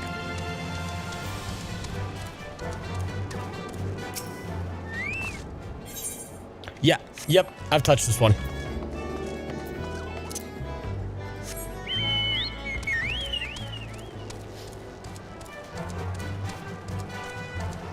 God, please don't talk like that. That Jar Jar Binks bitch. Please, I'm begging you. Talk normal. Speak normal. You've been around other human beings. You know how to speak normal. That's all I'm asking. Calling it now, the guy you're looking for winds up back at Jar Jar. No one says if I'm right. That's the vibe I'm getting. Yeah, we're gonna go all the way there and say, yeah, no, he went back to the bar you were at.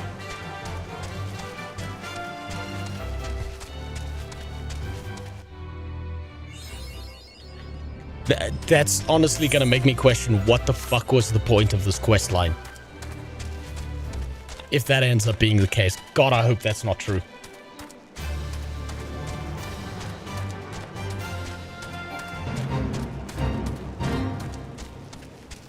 Right, oh, there he is. Oh, he's around his other retarded race people. Customer, be welcome. Not customer, not come with custom. Bring something for Tesserune. Scarlet Earring. Tesserune, forget this. Forget druthers. Tesserune swore would never forget earring, but never forgot. Oh, for fuck's sakes. Good Buscaroon doing good. Good Buscaroon. Good to Tesserune. Tesserune. Miss good Buscaroon. That's another Jar Jar Binks asshole. God damn it. That got me a level. I played this visual novel and I got a level. Fucking really? Let me kill some shit. Tesserune places for you to go and thingies for you to get. Good Buscaroon help Tesserune. Tesserune dead without good Buscaroon. Must give thanks. Many thankies. Oh god. Tesserune makes Kieran firewater for Buscaroon. Buscaroon loves firewater. You help Tesserune make firewater. Need thingies to make it. Need many thingies. You know, this with the epic music playing in the background really isn't helping. I think I need to dial that down a little bit. I think I just need to turn that down just a little bit. Thank God the game basically forgets they exist for over 2 expansions.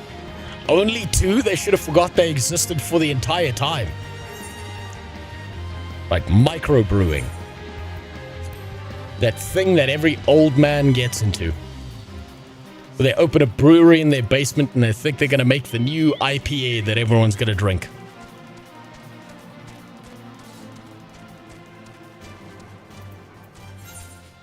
Right, where am I going? North.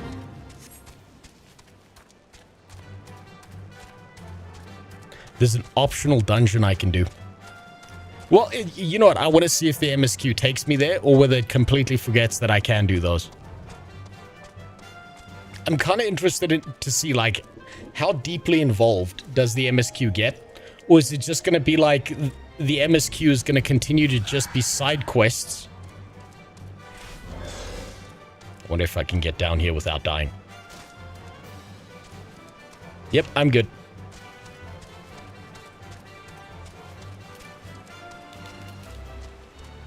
It won't. Disgusting. It should take you past as many optional dungeons as you can. I feel like that's missing out in the MMO element of this. Well, at least we get to kill some shit now. You will be doing this for 100 levels onwards, sprinkled with occasional dungeon and a few instance combat scenarios. So basically, the MSQ is kind of a cope, is what you're telling me. Where the MSQ isn't really... You're doing something that is fundamentally important to the world. They've just strung together a bunch of side quests and turned it into a main quest line. That's what I'm hearing you say. I love how we're just watching this giant bird's asshole. Hey, you haven't seen those bait videos yet on TikTok? Where they're like, they give you a title and it's like, watch this frog fart. And it's just like 30 seconds of a frog's asshole, and then it cuts to a guy be like, you were really locked in on that frog's asshole, huh? you were waiting for that moment, weren't you? Look at you. No, don't click away now. No, I caught you. MSQ is a movie. It's a very bad movie at this point. Because it seems to be just purely side quests. This is just side questing.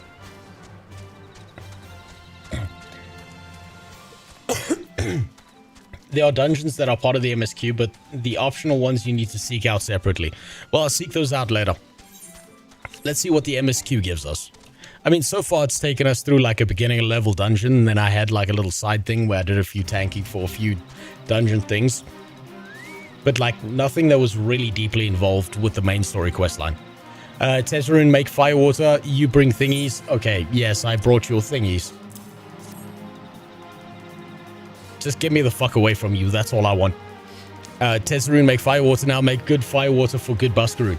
Tezzerune, making firewater now, good firewater, take time, more time, good, you come back later. And then I come back immediately. Tezzerune, make firewater, good firewater, you take Buskaroo, good firewater for good Buskaroo. Ah, shit, I missed it. Tezzerune hopes Buskaroo happy. Tezzerune gives Buskaroo thankies, many thankies, you tell Buskaroo. Tezzerune, make bigger shop someday, biggest shop in Austria. Make many, many sparklies. All thanks to good Buskaroo. God damn it, I hope he dies. Just for speaking like that. AOR MSQ is like 85% shit. I can see, look, okay, so I'm an ex-WoW player, right? I'm a WoW veteran at this point. I can see why WoW players enjoy Final Fantasy. And I can see why Final Fantasy players get incredibly frustrated with A Realm Reborn. Because it seems like the game is capable of so much more than what it's giving you in the MSQ. It genuinely seems like they could put a lot more into this, and they just don't. Now then, on the yellow chicken. And I believe it's south from here. God damn it, I keep clicking on that. Yeah, south from here. Well, that's new text. Jesus. Where's my motivation? Like, I know the story apparently gets real good, but my god, it took so long. I had no clue what was going on. Why I was there or should care when I played. I'm getting the same vibe. It's like you're solving all these small world problems and stuff. And I get that you're supposed to be like a rookie adventurer and shit. But then why suck my dick at the same time? And most of the questing, what's frustrating about it is like the combat has problems. It's very slow. It's very clunky. But I would rather be doing combat then like 90% of the time I'm sitting there reading a novel. MSQ story does get better and is more on point, but there's also a lot of menial moments like this that could be trimmed away. I think this is bloat. I do think that all of this is bloat that they could cut out of the game and it would be immediately more engaging to the largest amount of people who play it. It's got the same problem as Guild Wars 2, where like 90% of the characters you meet are almost immediately irrelevant and don't actually do anything for you, and you feel kind of like you're wasting your time. I know the counter argument to that is, no, but the world building. But no, this is how they build the world and get you engaged. Yeah, I might as well go read a book. At least in Guild Wars 2, you can kill shit. At least in Guild Wars 2, they give you the option to kill shit or the option to interact with shit. This is just, you are going to be talking to people a lot of the time. I skipped all of the dialogue. Fair. Fair. I know most people just click their way through this and don't give a shit. You've returned. Thank you for seeing Tazroon's belonging students. What's this? For me? Yes, for you. Kieran Firewater. So he remembers my fondness for the drink, does he? Why that old? I bloody hells. Who's cutting onions back? Okay, this is just getting gay. He says to shelve it for a year, does he? That sounds about right. I hate to have to wait, but I reckon it'd be worth it. This stuff has an aroma and body unlike any other drink I know. It's going to be a long year. What say you come back then? Or we'll see if we can't make it through. Or at least we've got a measure of time. If we go back to this person, then we know that a year has passed. We'll see if we can't make it through this bottle together. Is any of this better than my stuff? Yes. So that is better gloves. I'll take it. Those gloves look sick as fuck. Those gloves look cool. Now I just need to get out of my fucking bright red yoga pants here and I'm good to go. You can't read, don't lie. Of course I can't read. I'm a WoW player. I already said that. There's no fucking way I'm reading. There was a word while you were away. Sylphs were seen in the woods, but near no lands of their own. No, this place was near to here, a place we've never known a Sylph to come. Something must have given them cause to venture this far, more than like the Sylph's elder among them. Here, I've marked the tract. They were sighted on your map. Go see if there's anything to be seen. So much reading. So much goddamn reading. MMOs really need a revitalization. MMOs really need to like move into the modern age instead of being just this all the time.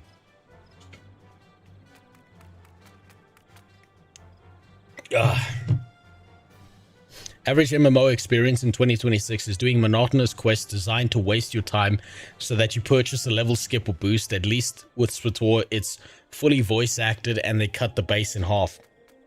I think more MMOs need to cut their base in half. I think, like, how do I say this? MMOs are, like, leveling in MMOs is a lost art. Leveling used to be fun, it used to be engaging, it used to be entertaining, it used to be enjoyable. It didn't used to be a ton of side quests strung together. It used to be if you were doing side quests, it's because you chose to do side quests. As opposed to being forced down, having them forced down your throat. Right, what's here?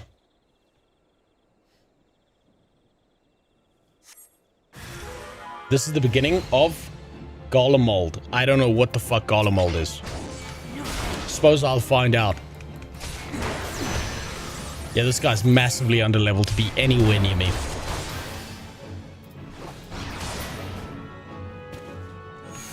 And I suppose I just hop around from point to point here, interacting with shit and then killing one guy. That seems to be what they're trying to get me to do here. How do we get up on Big Rock? There we go. I wish there was a dynamic MMO like EVE where faction wars actually meant something. Territory and resources for a wider war. So do I. You know what I think was actually a really, really killer design point? Was vanilla WoW with Anchorage. Right, the build-up that everyone had to get to, like collecting resources, the faction warring that happened, people battling against each other, building towards something, and then there was the release of the raid. That was fucking exceptional. And I think we could have a modern, updated, more advanced version of that.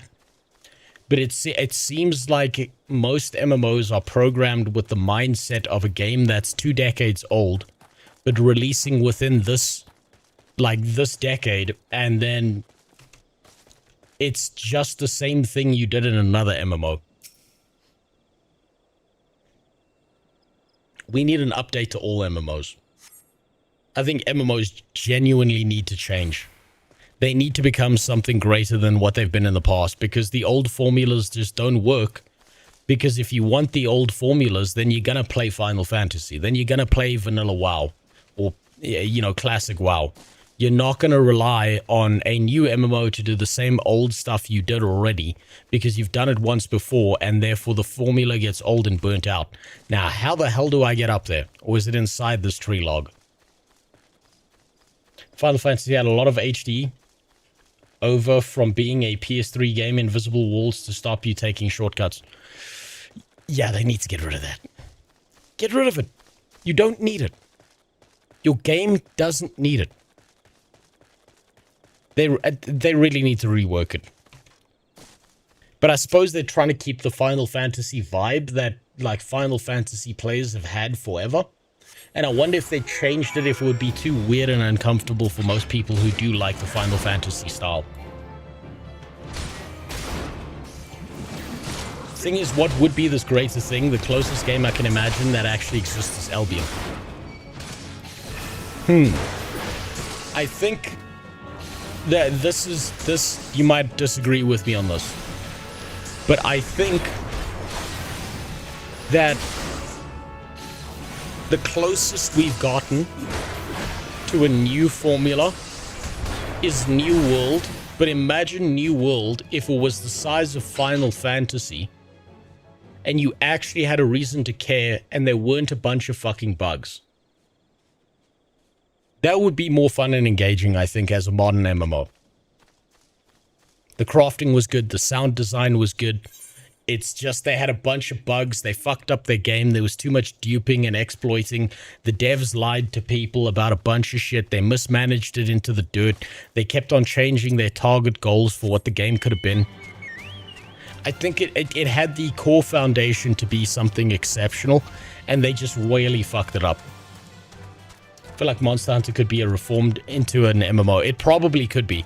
There's, you know another good game would make a really good MMO that would get a niche community of people who would fucking love the shit out of it?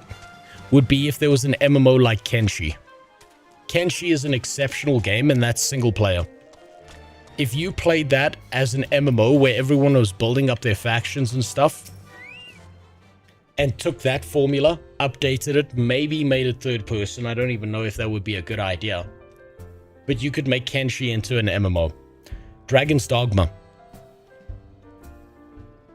Only if you can still in the MMO climb on the Sphinx's titties. Only if it still allows you to do that.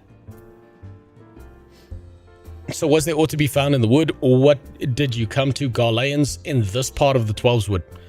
First Sylphs and now Garleans, and all in the same place. It cannot be mere coincidence. Might the Garleans be following the Sylphs, tracking them, or giving chase mayhap? But no, not this far into the forest. The Whalers' spires are everywhere. Imperials could never have stolen past them all. How in the bloody hells could they, unless someone guided them through. Someone who knew where the sprites stand, and when the Whalers watch, a Gridanian traitor. All of that gear sucks, so give me your shekels. I would play the fuck out of a Might and Magic MMO. Yeah, that would be fucking banging. If that was done right, You know what would be another good MMO? It would need a combat rework. It would need a combat fix. But what would be a really, really good MMO if the combat was more engaging and interesting would be Mass Effect. Guess what we're never getting? All the best franchises that could be an incredible MMO are never going to be one. What's a filter?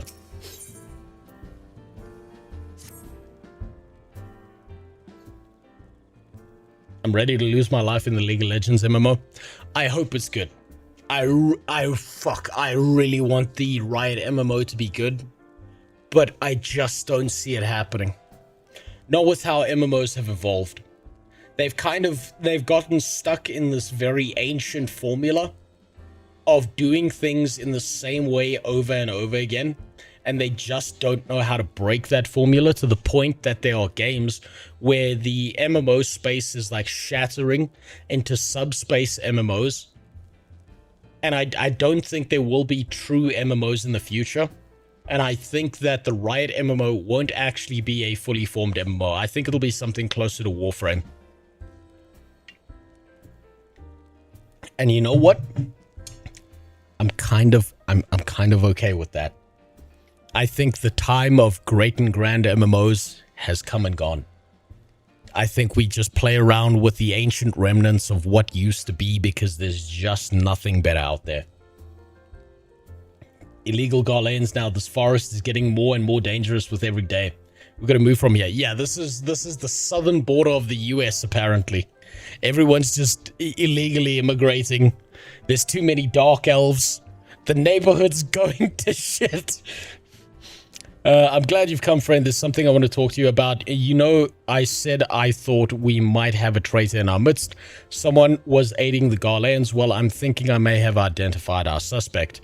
There's a regular of mine who used to dine on thin soup and sip on his pint on account of not being able to afford another. But of late, he's taken to ordering my best wines and the finest cuts of meat I can lay my hands on. Were he a merchant, I'd probably think nothing of it, but this lad's a wood whaler. And wood whalers don't earn that kind of coin by chance. I was musing on where the money was coming from when you first told me about the Garlands in the forest, and I couldn't help putting two and two together. Suffice it to say, if a whaler's working for the Empire, none of us are safe. This poor man's just trying to feed himself, and we're gonna fucking kill him for it. Nice. Hot take, I think if you gave gamers an in-depth MMO like Star Wars Galaxies before all the bad decisions from SOE, I think people would complain and the same patches would repeat themselves. You know what the solution to that is? Because you're right. You are right. The solution to that is when they start bitching, don't listen. Because what happens with MMOs is the people who bitch the most are usually the people who are less invested. Or they are the top 0.01% of the community. And they try to take over the narrative because what they want is more important than what's actually good for the game. And then the formula repeats itself, right? I think something like maybe what OSRS did, where you have like in-game votes on what's good and what's bad, might be better because then you're hearing from a larger chunk of the community rather than just people bitching on forums. Because most people don't bitch on forums. What they do is they play the game, and if they don't like it, they stop playing. And if they do like the game, they just keep playing, and they're not going on forums, they're not going on any of that shit. I think you need to try and find a way to get the largest majority of the community involved in those kinds of decisions, as opposed to like the 0.01% who want things to change in their favor. Lad I'm talking about goes by the name of Laurentius. Last I heard, he was in the South Shroud. Find him, and if he is up to no good, put an end to it, and him if it comes to that. Murder the guy who's giving me a bunch of money. Hey, one of the guys that's actually keeping my business alive, please go out there and kill him. Alright, sure. Why not? Let's go find Laurentius and make his life a living hell. Oh, I'm surprised he's not a dark elf. Can you not see I'm on patrol? Be gone. If you have business with the whalers, take it to the barracks. Okay, so now we're just following him. We'll have to see if Arcade Chronicles isn't diarrhea and if Chrono Odyssey fixed their shit. Oh my god, I'm so looking forward to seeing if Chrono Odyssey fixed their shit. Because I actually enjoyed parts of Chrono Odyssey. It's just everything around it was such a nightmare. It was like... It really was like discount New World. And it could be something great. Arcade Chronicles doesn't qualify as an MMO from what I've seen, even worse than Guild Wars 3. Well, we don't know much about Guild Wars 3 and the full direction they're taking it just yet. It's just so far what they've shown us doesn't make me think it's an actual MMO. It might be an MMO light at best. Arcade Chronicles, I don't really have an opinion on because I haven't looked into it at all. Either end of the spectrum is bad. RS voting system is a thing that more games should take up. Get that Twitch poll crowd. They love polls. Yes, they do. I think you could probably use the RuneScape voting system to get the community involved and also get more attention on your game and also use it as a marketing push because you can say, hey, look, we're listening to our community. If done right, I think something like the RuneScape voting system could be like a huge boon to any new MMO if they do it right, and it can be like a fucking nuke that kills your MMO if it's done wrong. Guild Wars 3 will probably be like that Forever game. I think that Guild Wars 3 is going to be like Blue Protocol. I think it'll be better than Blue Protocol, but I think it's going to be like Blue Protocol. Not long now to think patrol routes and rations would fetch such a price. No more than I deserve, though. 'Tis a little wonder the Empire has risen to such heights. If only the whalers paid men for their worth. How long have you? Help! Come quick, my friends. It is I, Laurentius. I am under attack. Okay. Are you gonna attack me? Man, what a threat.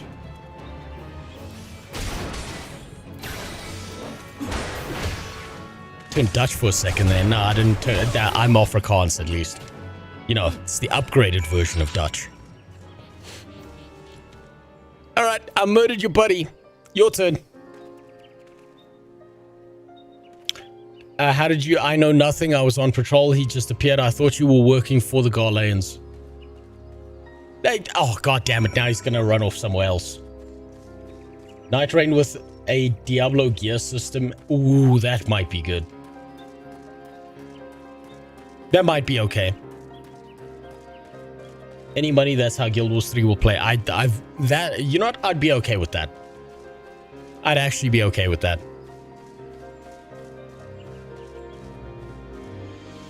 Or, more realistically, is this a player? No. More realistically, something that's like an Elden Ring MMO. That would be great. Where's this fucker? I'm but a simple minstrel.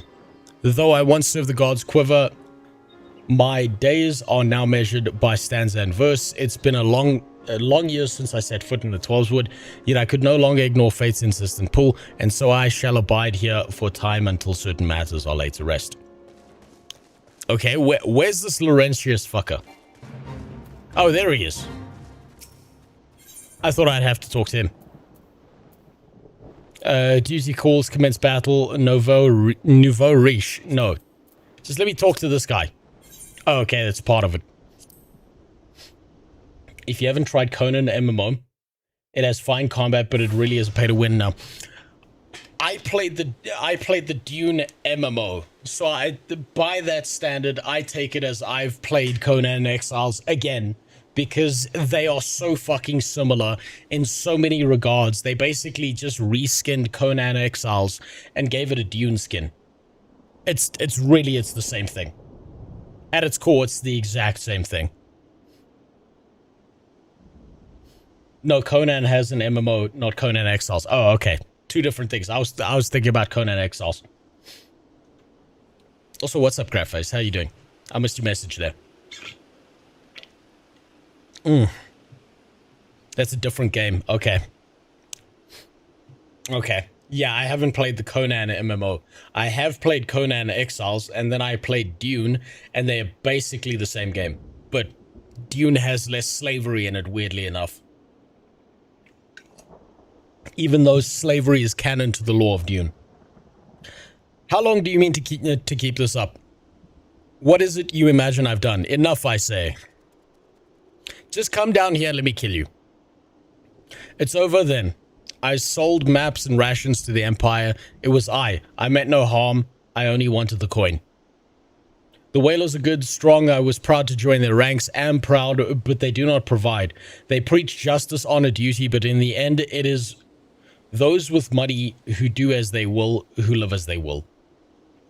So I sought an opportunity to change my fortunes and took it. All I've done for money, endangered myself, my home, everything, and everyone I love. Why my actions have put your life in danger too.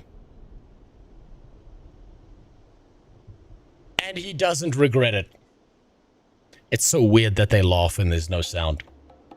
Elden Ring MMO will have to be made in a way that you have 20 people max around you. The amount of computing power needed for the complex hitbox interactions would not work for large-scale MMO. I know. We're talking about theoreticals here, Karen. We're talking about pie in the sky. If everything was perfect, if politicians didn't want to fuck kids, if you knew your dad's name and he was there for you at your 8th birthday as a child, right? An Elden Ring MMO with a bunch of people in it would be fucking incredible. It's just the technology isn't there and it's not going to happen anytime soon. But it would be incredible if it did. If you want to get sleep, become a parent. Absolutely not. You get no sleep. Or apply for an engineering course. Yeah. Sleep. There's no such thing. There is no such thing. Though you do not yet realize how much. Bloody idiot, did you imagine that you had me cornered? It is not I who is cornered. Ghanaians have brought the Vieira bastard. Oh, cool. A little bit of racism in there. Permit me a question, if you will. Are all adventurers so deluded as to believe they can challenge the power of the Garlemund?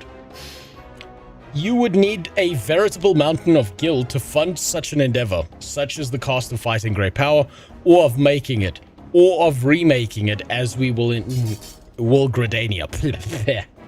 Jesus. So that's the way of it. Swapped your hard bunk at the barracks for a feather bed in Garlemund, did you?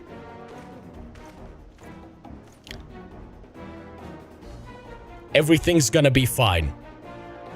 The Black Elves are here. What do you think about Obsidian being put to work into a new Fallout? Ooh. That's a hard one. I'm of two minds, right?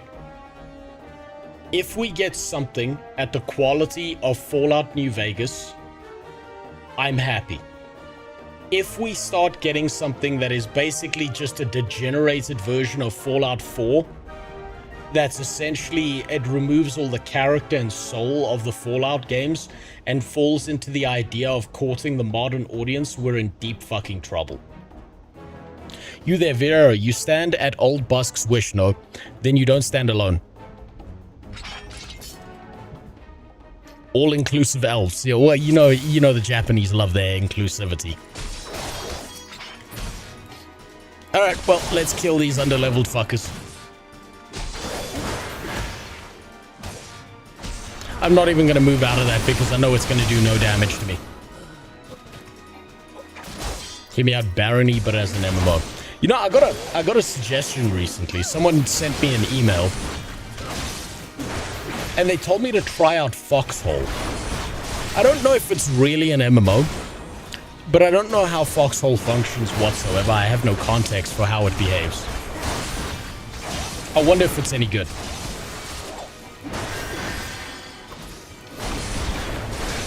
After Outer Worlds, I kind of don't want Obsidian near Fallout. Oh, they did make Outer Worlds, didn't they? That's a little bit concerning.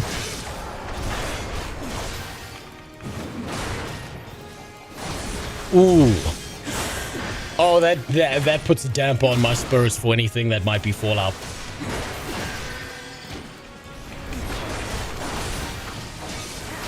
I don't like that. I don't like that. I completely forgot about Outer Worlds.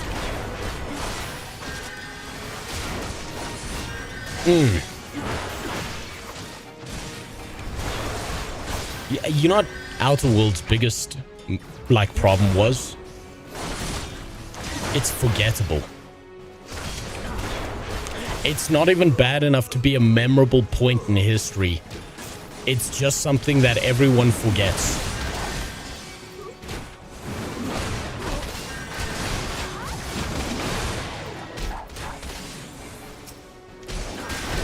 Foxhole could be fun if it had a VR version and you hooked up Grandpa who actually fought in World War II. Yeah, but then he'd murder everyone. He would just be having flashbacks and killing his allies. Man, oh man, I haven't thought about Outer Worlds since it launched, to be honest. Impossible. How did you best the Empire's finest and with bandits and poachers at your side? They are your sworn enemies. Why do they fight with you and not against you? Ah, but I know the answer only too well, Buscarin. This is his doing. His words are want to inspire men to action. Better men than I, gods, what have I become? What have I done? Can we just kill this bitch? I'm sorry, no more will I pursue this folly, no more lies, no more bribes. I will go to the Order of the Twin Adder and confess my crimes. He says that, and he's probably just gonna run the fuck away. Outer Worlds 2 is the thing, yeah. I couldn't care. To be honest, after Outer Worlds, I couldn't give a shit if there's a 2. It doesn't even cause a blip on my radar. I couldn't give a shit. Outer Worlds sucked. They need to let Bethesda do Fallout. Bethesda is better. I don't know if I even trust modern Bethesda to even do a Fallout game. We've been waiting on the Elder Scrolls 6 forever. Skyrim was good, but they re-released it 1 billion times. I don't even... didn't Bethesda release... What was the name of that stupid fucking space game that was infinitely retarded and a waste of everyone's time? Bethesda released that one. So I don't trust them to do that either. And that space game they released was Starfield. Yes, that's the name. Starfield was basically just Fallout in space because it was the exact same mechanics as Fallout. And when I said, I remember this, I still remember this. Before the release of Starfield, I made a short saying that Starfield is just going to be Fallout in space with the exact same mechanics, and it's going to behave the exact same way, but with shittier writing. And there were a bunch of people in the comments shitting all over me. And the game came out, and they were dead fucking silent. No one thought I was stupid then. I saw it coming a mile away. There's something I would like to tell you, Buscarin. Tell him Laurentius, the fool, says thank you. I feel as though a veil has been lifted from before my eyes. Yeah, now he's going to run away and he's not going to go report himself and he's going to be fine. But it's worse than Fallout in space. It was infinitely worse. I still think my top tier moment though was when I saw the trailer of Dragon Age the Veilguard before the game released, and I said it was going to be trash. I said it was going to be garbage, that they'd fucked up the story and the lore that they built up in all the Dragon Age games. And then I had a guy who was shitting on me, calling me a hater, telling me how terrible I was. And then the game released And I went back to comment on that guy's post, and he had edited his comment to call me a pedophile. That's still my favorite one. He was so fucking mad about me being right that he'd gone back and edited his comment after I had fucking proven I was right. That was still my favorite one. That's how fucking mad people are. It's wonderful. Nothing beats that moment for me. If there's any way to declare victory, it's that. There's no better way than someone's been so fucking mad that they remembered your comment from months ago, went back and changed it to accuse you of shit. Please tell me you have before and after screen caps. That would be wonderful. I'd frame that shit on my wall. Unfortunately, YouTube removed the comment. And back then, I didn't actually think about screenshotting shit. And I wish to God I did. I wish I did. I've learned my lesson, though. The next time that shit happens, I keep screenshots of everything now. I make sure. Because people do this thing where they change their opinion, or they pretend that they never said something.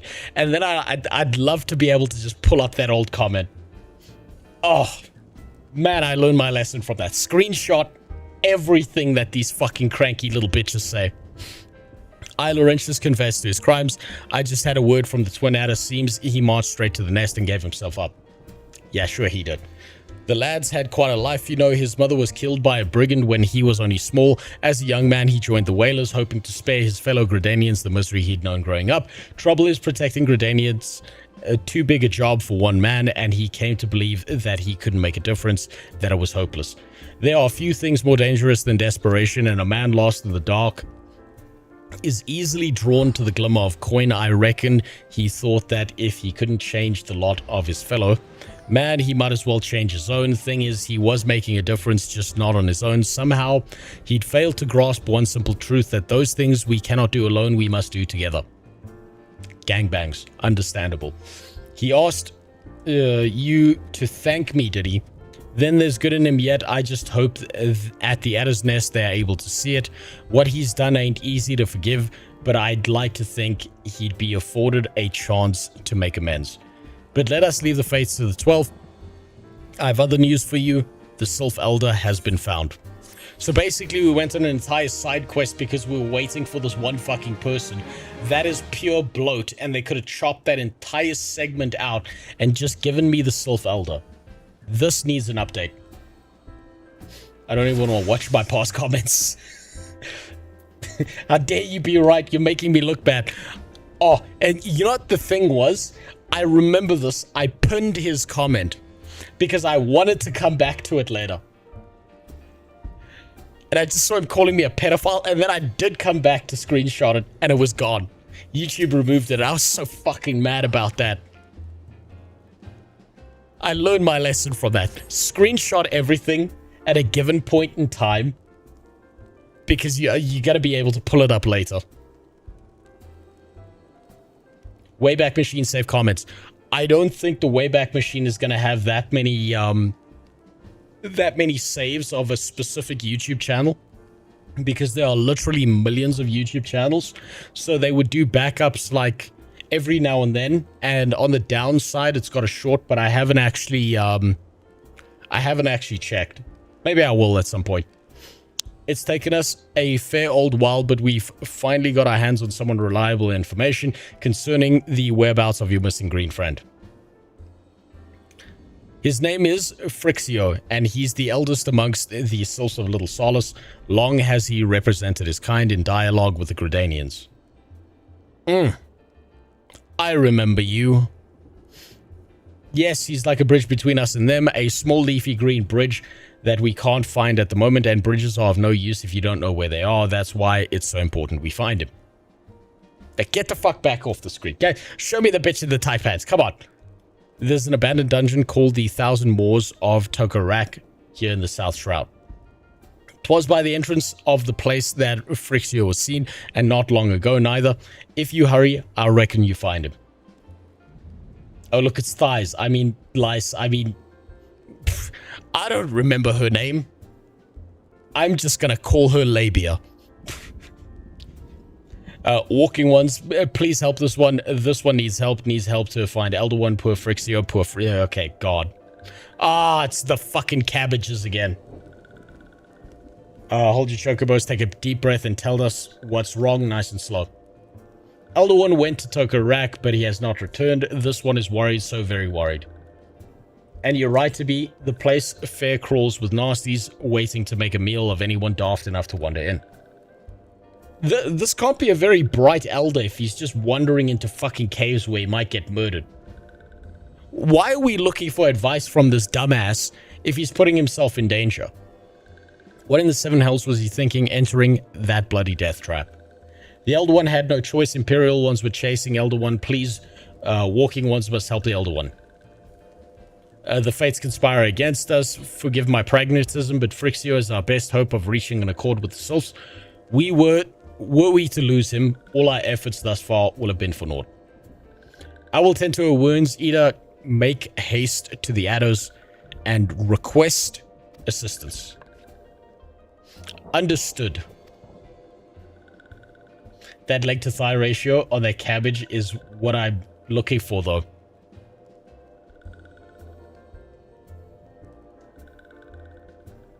The bound feet, too. I suppose that cabbage is Asian. And I've got no experience with this, but I have been told that bound feet do look better when they're wrapped behind the back of the head. Go to the 1,000 Moors of Tokaraks and see that Frixio comes to no harm. Peace between man and self rests upon your success.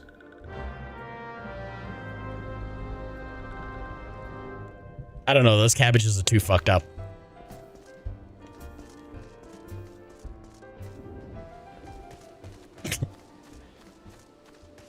Man, I heard a joke that was real fucking rough recently. That's what that reminded me of. What you just said there, right? You know, a dick has a sad life. His hair's always messy. He's stuck living with two nuts. His closest neighbor is an asshole, and his best friend is a pussy. But at least, he always stands up for defenseless children.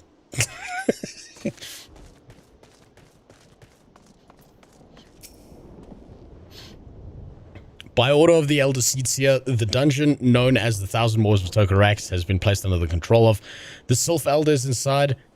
And you're sure of this? How in the seven hells did he manage to sneak by? God strike me down for a pure blind fool.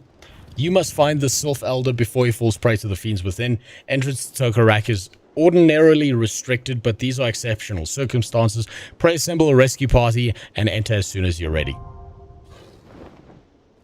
Okay, so this is a dungeon, basically.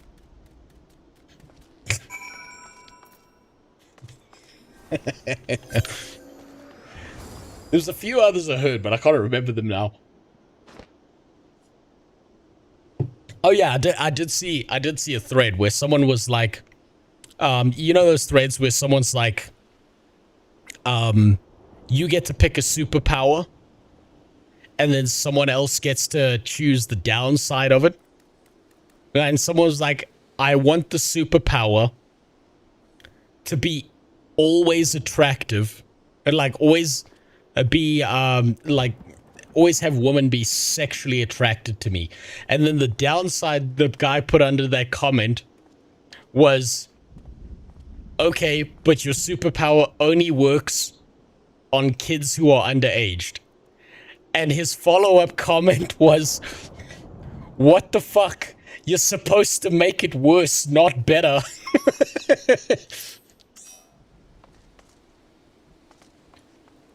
Alright, I suppose this is dungeon, right? Okay, so you're supposed to enter with a party of players. Oh, there we go. Alright, let me remember how this works. Let me see if I can not fuck this up.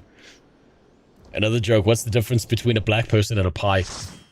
No idea. What's the difference? I haven't heard that one before.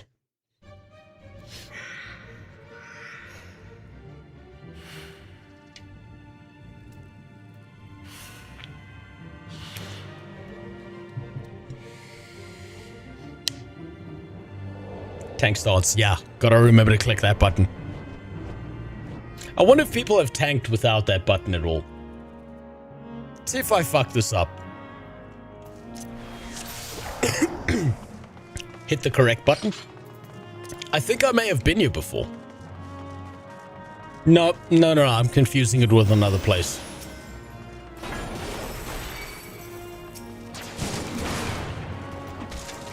Didn't hit that one. It still feels really, really odd to move this slowly inside of a dungeon with abilities, because I almost, like, I'm still WoW-brained where I'm expecting to, like, spam abilities and rush off in, like, a million different directions, but the mob placement that they've used is actually pretty fucking solid for beginners, because you can't really fuck it up that bad. Sometimes I tank without tank stance, but it requires some really bad DPS players. No, I can imagine if you don't have tank stance on. I wonder if it's like I would honestly think that tank stance should be permanent, but maybe they did it because some people do want to play warrior as a DPS, and I don't know how real that is.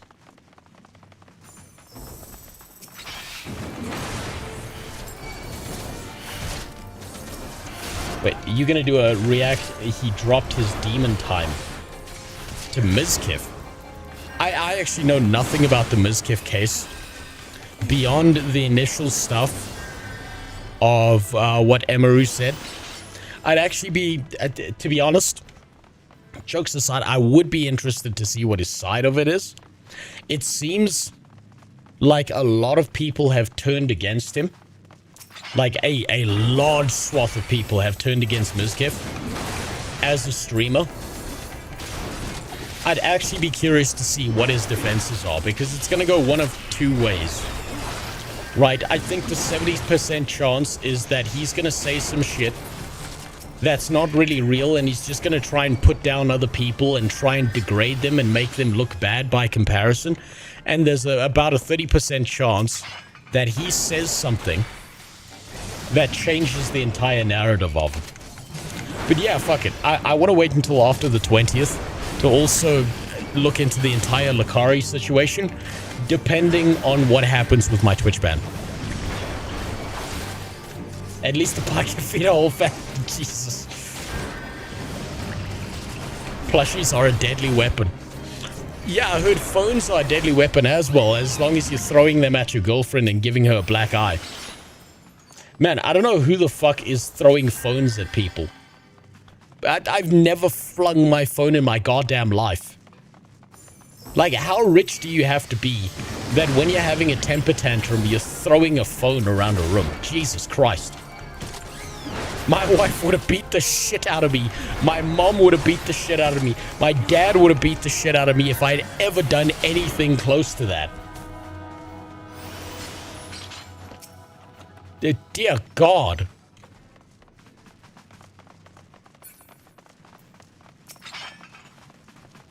WestJet has a video summarizing what new Mizkif video.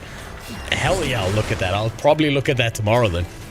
I mean, fuck yeah. I do like WestJet's videos because he does tend to be fairly entertaining and pretty fun.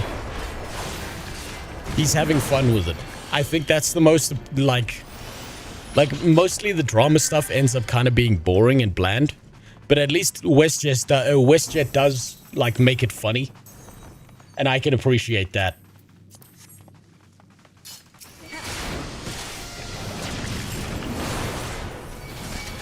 Okay, just spam 4. There we go. Is WestJet the guy that's definitely not Sunny V2? I think so. No, Sunny V2 has a more UK kind of accent. WestJet has a full-blown American accent. So I don't think that's him.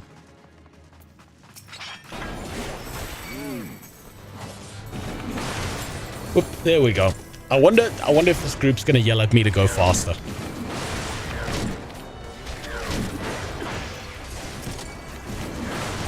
What do you mean 5 USD is enough of a month? Yeah, if you're in Thailand banging ladyboys, apparently that'll get you by. Too many drama channels is fucking stupid because 99% of the time it's some retarded bullshit. guess what? The neat little trick is that all drama is 99% bullshit. Not even the videos. All of it is bullshit. But here's the problem.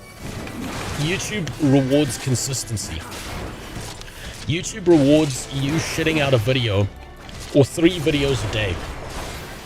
It's the biggest key indicator of success on YouTube is consistent content that's pumped out non-stop.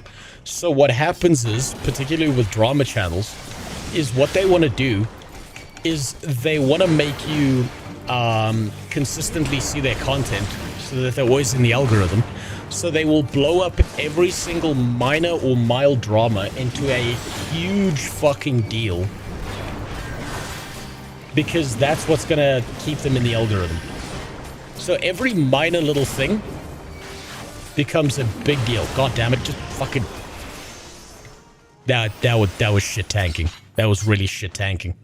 I did not at all keep those mobs in check. Drama brain rot, unless it makes the news. Like Hassan's Cuba trip. I'm curious to know who funded his Cuba trip. Like, honestly, did he actually get involved with like communist elements that are on watch lists by the US? Or is it all just blown up drama because he's trying to keep attention on himself? So he's trying to make it look like he's the victim of the US attacking him. So far, for all the things that's happened, Hassan has not gone to prison. And he's gotten away with a lot of shit. So I think that a lot of the time he overblows the drama himself because it keeps his name in the news cycle. And there are people who will hate watch him as well. What's with all the flying rings VFX? I think that's either the healer or one of these other guys who's doing damage. I think that's like a circular AoE to tell you where to stand if you want to get healing. I kind of like it. I'm okay with it because it's a very clear visual indicator.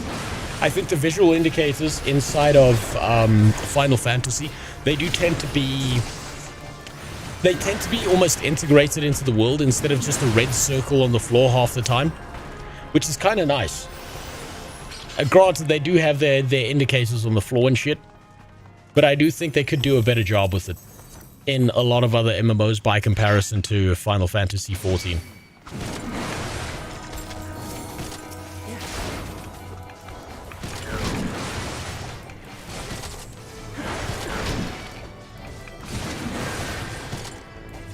You saw the puff pieces for Hassan. Man is desperate for attention. I think he understands, like, you can say what you want about Hassan, but I think he understands how important attention is, regardless of whether it's good or bad, right? He fundamentally understands he needs to keep his name relevant at all given points in time, and he needs to continually do things and say crazy shit and lie about other people all the time, because it drags attention towards him. Because everyone's going, Hassan said what now? What crazy shit did he say now? And he knows that's going to bring attention to his channel. It's a strategy, right?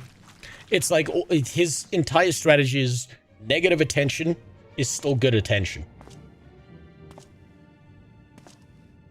The flying rings are from the dancer. They're magic boomerangs. Is the dancer a healer? Darkness. Oh, here we go. We're having an anime moment. I'm going to make this entire group wait. Oh, I was hoping it would be a woman. Damn it.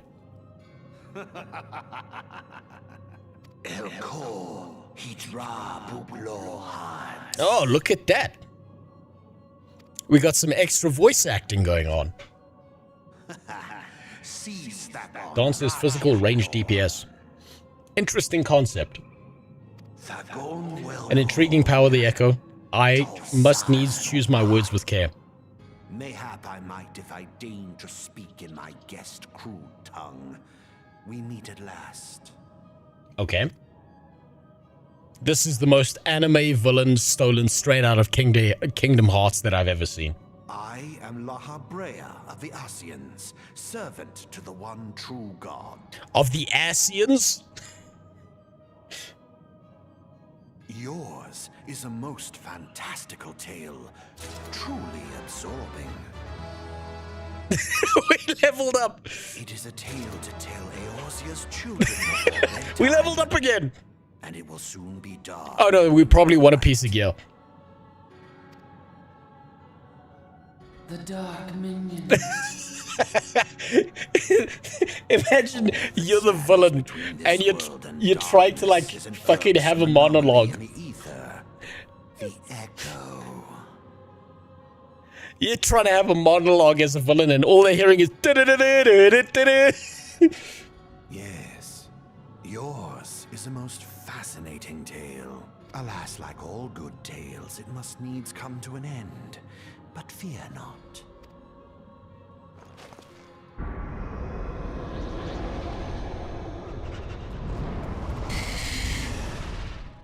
Here, feel the presence of I think it's kind of... evil. Hold on. Let's pay a little bit of The attention. end of your tale is but the beginning of another. The tale of the crystal's demise. This whole group is probably just waiting there like, this fucking idiot. He could have just skipped this.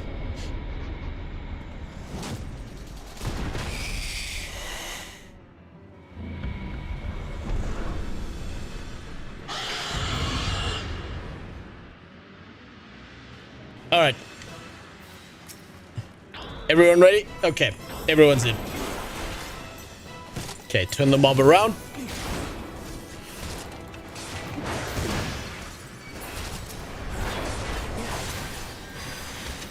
I forgot what arm's length does. Oh, get out of that. Oh, gather those. Come here. Okay, we got some ads. Don't know what he's casting. Don't like that. I don't know if someone's supposed to do something about that or whether I am. But fuck it. I suppose it's just stay out of the circle. Oh, move the mobs back. Grab that one. Grab that one. Stand over here so that everyone can hit it nice and easy.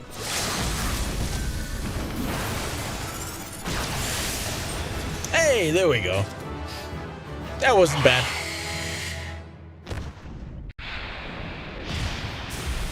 I love it when a game cutscene is so serious and hilarious shit is happening in the background. No, it's great. That's always fantastic. It's like the Naga dungeon in Cataclysm. You know, I played Cataclysm when it was a little bit overtuned and I really enjoyed the challenge of it. But a lot of people got really, really mad at it. I suppose you agreed for all of them, right? Is that it? Was that the end of the dungeon? Fucking really? Is there something else I'm supposed to do here? You've been granted challenge, blah, blah, blah. Okay, is that it?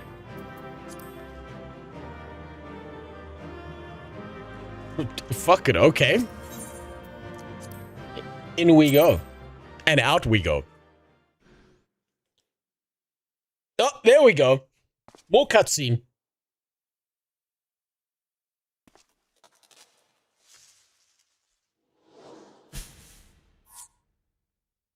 That's the Elder, isn't it?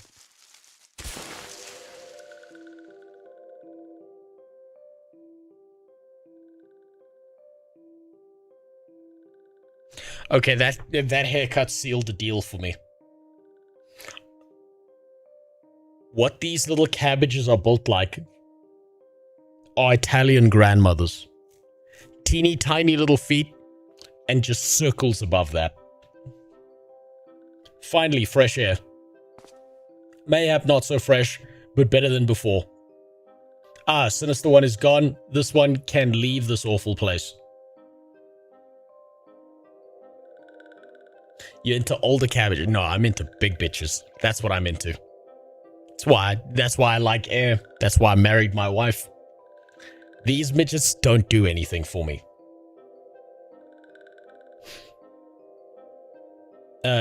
Did walking one vanquish the many-legged one? This one is grateful to the walking one. Old cabbage, so kimchi. Yes. Oh no! Oh no! It's even got the grandma glasses. Oh no! That's terrible design. That's fucking miserable. This one is called Frixio, eldest one of these little of the little Solas. Okay.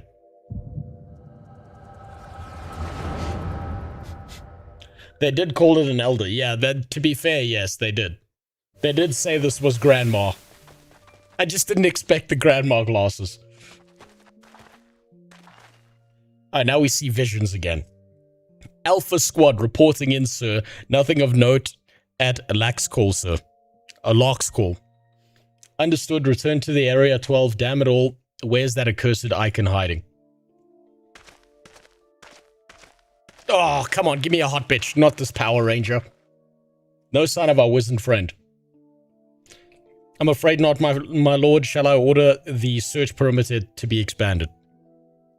Absolutely not. We risk alerting the Gridanians to our presence. His Excellency bid us avoid unnecessary confrontation. Loath though I am to admit it, I have found no evidence to suggest that RozeMMO will be gracing the mortal realm in the near future. I ask you, what good is a god who does not grant one's wishes? Were I a sylph, I should strongly consider finding myself another idol. Which reminds me, what of the sylphs we captured? A handful of them seemed to be in reasonably good health when I last looked. Apologies, Lord, I fear we may have been overzealous in our efforts to compel them to summon their icon. Really, Centurion, you were not aware that vegetables bruise easily? I love this guy. At least he's got some personality on him. At least the evil Power Ranger here has some fucking personality. I can appreciate that. It is well that I did not entrust you with the important task of making my dinner. Mayhap it was a kindness. Better dead in truth than dead to one's own god, I suppose. If you believe in such things. Dawn is upon us. Make ready to withdraw. He really gives me evil Red Power Ranger vibes. This guy, just 100% Red Power Ranger evil vibes. I don't know if you, like, this is a weird niche to go down, right? This is a really, really weird niche to go down. But, like, when I grew up with my best friend, right? And we used to watch the Power Rangers a lot because the Power Rangers were fucking awesome when we were kids. They were just... Okay. I want you to take this in context, right? Just keep this in context. Some of the villains were really hot. Okay, some of the evil bitches were hot. Okay? Just put that in context of going through puberty. With that in mind, growing up watching the Power Rangers with my best friend, I went down a rabbit hole when I was older, where I read some of the Power Ranger comments. I'm gonna be honest with you, the Power Ranger comics are so much fucking better than the show. Oh god, they are so good. They are so fucking good because they tell like a more serious kind of theming. And worse than that, I found an anime recently that I've watched a little bit of it, and it's so fucking good. I can't believe how good it is. I think it's called Go-Go Loser Ranger, and it's about one of the evil minions who's like tired of being an evil minion, and he escaped. And all the Power Rangers are corrupt, and they're doing it as like a show in an arena that happens once a week. Who was your favorite Power Ranger? Okay, that depends, right? That depends. There's two, right? If you were to ask my brain, my favorite Power Ranger was the evil Green Power Ranger, who basically went through different universes, fucking up entire Power Ranger forces. if you were to ask my dick, my favorite Power Ranger was the Pink Power Ranger. So there's two of them. What is your what to the Power Ranger comics or to the anime that I found that is basically like it's about one of the evil minions who's tired of being a minion and he starts like infiltrating the Power Rangers who are corrupt and shit. Kimberly. Yes. Oh. It was also a little bit weird that the yellow Power Ranger was always Angel. It was always Asian though. Not yellow. Asian Power Ranger with the unfortunate color designation. Look. I'm not saying like if I was single and I'd never met my wife that I wouldn't date an Asian chick. They just don't hold that level of attraction, right? Most of the time. I have seen attractive Asian chicks, but okay, here's the best way I can think to put it, right? Asian girls tend to fall into two categories, right? They're either hot as fuck or they look like children to me. And I can't get past that barrier. It's one or the other. I've never seen anything in the middle ground. I've never seen like a 5 out of 10. It's either they're like a 9, like a 7 to a 9, or they're kids. I might have told the story, but there used to be this guy who went to my college that was obsessed with Power Ranger Turbo, but also got caught masturbating in the computer labs. He was super autistic anyway. His way of trying to pick up chicks was asking one, would you be my Pink Ranger? You know what's weird is that would probably work on millennial women today. He was ahead of his time. And the Black Ranger being black. They really didn't give a fuck in the 90s. It was so good. I loved it so much. Yeah, you're Asian. Zordon demands that you be the yellow Power Ranger. Oh, look, a black guy. Zordon demands you be the black Power Ranger. It was so good. There may have been a reason that there was never a brown Power Ranger because there was just too much choice. There were too many races to pick from. And then menopause hit Asian girls like a ton of bricks and turned super old. You know, you say that, but I've seen like 48-year-old Asian women who look hot as fuck. And then I've seen 48-year-old Asian women who look like they're 95. No, allegedly, he asked a black chick, would you be my Black Ranger? I can confirm this. No.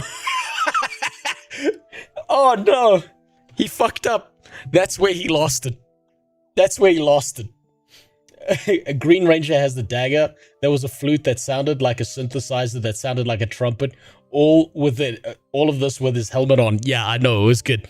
It's because they had the like little mouth thing that was actually static. That was part of the armor, but was supposed to be the ellipse and shit.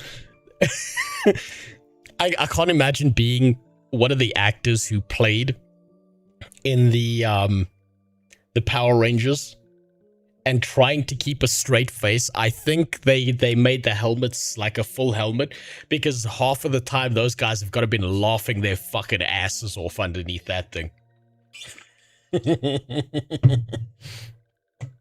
We're so close to completion. I can fair taste it, but at this rate, no, I must be patient. Our efforts will bear fruit in time. What was it that you always said? Ah, yes.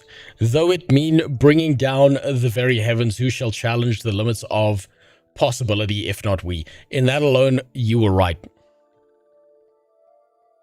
But your star is long fallen, while mine doth begin to rise. And it shall burn so bright that Lord Van Baelsar's ultimate weapon will seem a mere candle beside it. Yeah, this guy's evil Red Power Ranger vibes. 1000%. I don't remember the Black Ranger being black. Wasn't he just an emo edgelord who had his own mech? It depended what version of the Power Rangers you were watching, right? because there were different versions of the Power Ranger shows. Some of them were related to like animals, some of them were like dinosaurs, then there was like the stock standard Power Rangers, then there were some that were like mystical beings, and then there were others that were like related to like weird shit that made no sense.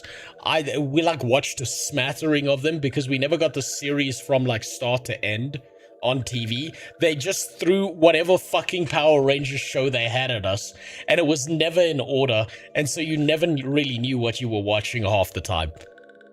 It was just cool as fuck to watch as a kid because big robot and fights. Those walking ones did for Noxia.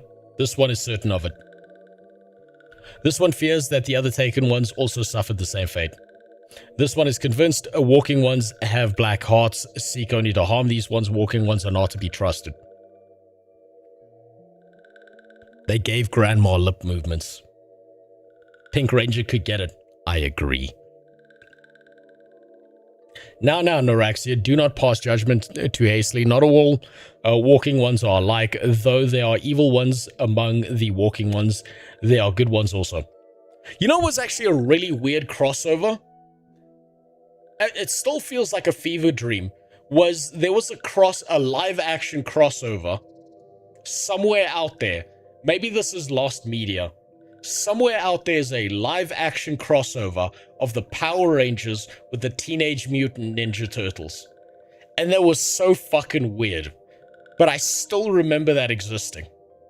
It's probably lost media at this point. But damn, was that weird. Does walking one feel unwell? Yeah, I was kind of having visions of some weird shit. This one would know what brings walking one to this place. It's real. So I didn't dream that up. Okay, I'm still anchored in reality. It was real weird. There was Mighty Morphin, Zeo, Turbo, Space, Lost Galaxy. Yeah, there were the Dino Rangers as well. There were so many of them. The Dinosaur Rangers were the best. Just because I liked cool dinosaurs back then. Came to this one's rescue at Noraxia's bidding. Then this one owes walking one a death of gratitude.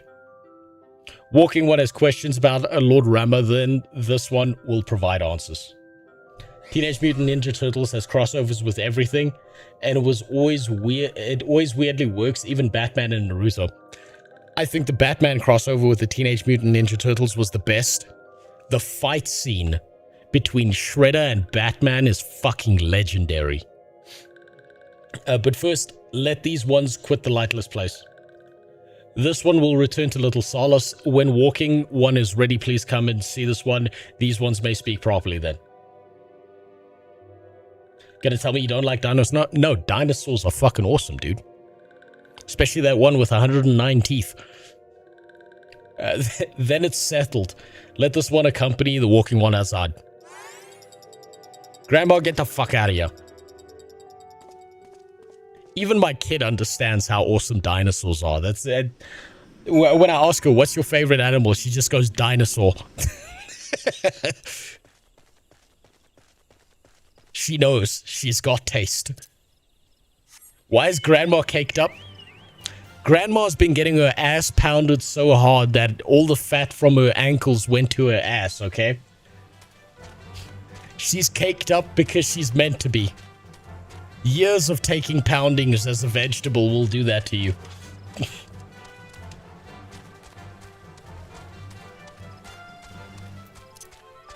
Always remember how fucking dark Time Force was for a Power Ranger show. Ooh, that one was uniquely dark. You know what was even weirder? Do you know what was even stranger? Was the live-action Teenage Mutant Ninja Turtles movie. I must have watched that shit like 5 times as a kid. And the suits were so stupid. But at the time, I thought it was awesome.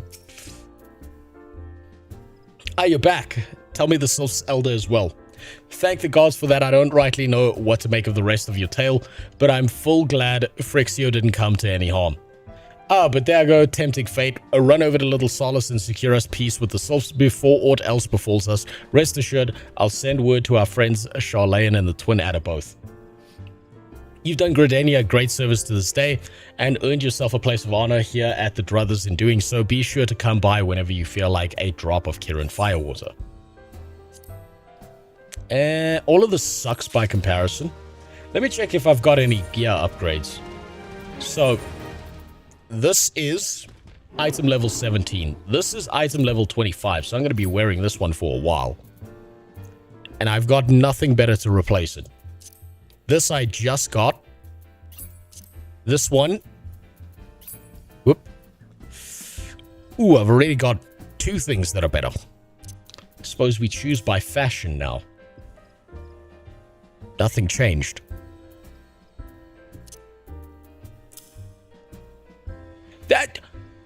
I've been robbed. They just changed the fucking underpants there. I suppose it's because I'm wearing thigh-high boots. Like a real slut. Nothing better there. I keep my kinky boots on. That's better by a little bit. Neck, nothing there. Wrists, nothing. Rings, nothing. You know, this MSQ would progress a lot faster if you didn't drift off into rambling like a geriatric. Yeah, but I'm going to keep on doing that forever because it's fun. It's never going to stop. There's like 3 movies.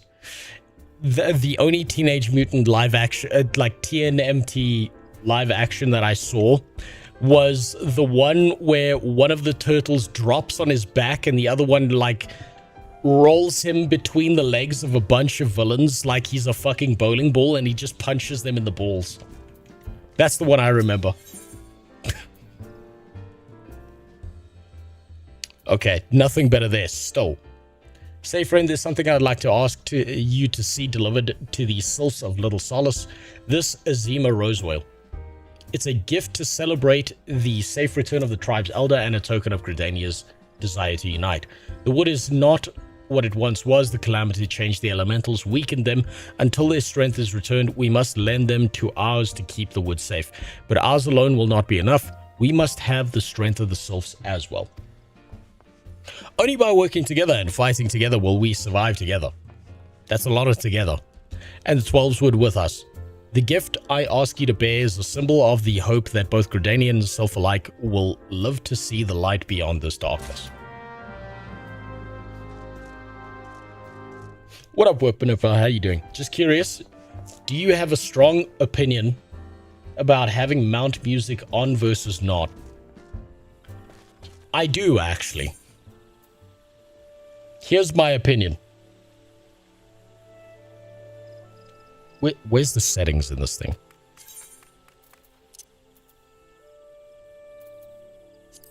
That's my opinion. The music was nice. It was nice for a little while.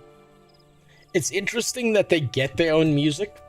But if I'm being honest, it's kind of jarring to pulling you out of the world and what you're doing. And hearing the same musical track over and over again with changing zones kind of fucks it up a little bit. I think I prefer the ambient music to hearing the chicken music all the time. Like, they could have given me at least 3 or 4 different musical tracks instead of just the same one. I genuinely expected higher quality from Final Fantasy, just based on how big the franchise is and what they're capable of. And yeah, I know about the whole Realm Reborn and they had to rework the game and they want a fucking tight deadline and blah, blah, blah and all of that. They could have done a better job. They could have done a better job. They could have gone back and added that into the game. They've made an infinite pile of money. Of course they can do that. With how much zone music there is, with how much region music there is, you go into different areas, you hear different music all the time. They could have added that. 3 or 4 musical tracks per mount. Yes. Or a radio on the back of the head of the chicken that let me choose the track. And then just the same set of music for all mounts, but you give me the ability to change which one I'm hearing. My college had a guy obsessed with Power Rangers Time Force.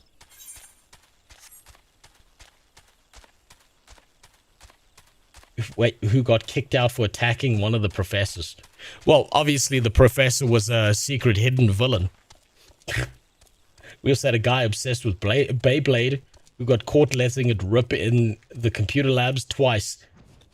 Out of all the hyper-autistic people in my college the only one that didn't get in trouble was the one who stabbed a guy. Nice. Yeah, we had dark shit happen in university because it turns out that when you bring a bunch of guys from small villages who haven't interacted with the rest of the world, and most of the time they've been pushed into university to meet with quotas, sometimes they sexually assault the girls because they think that's how life works.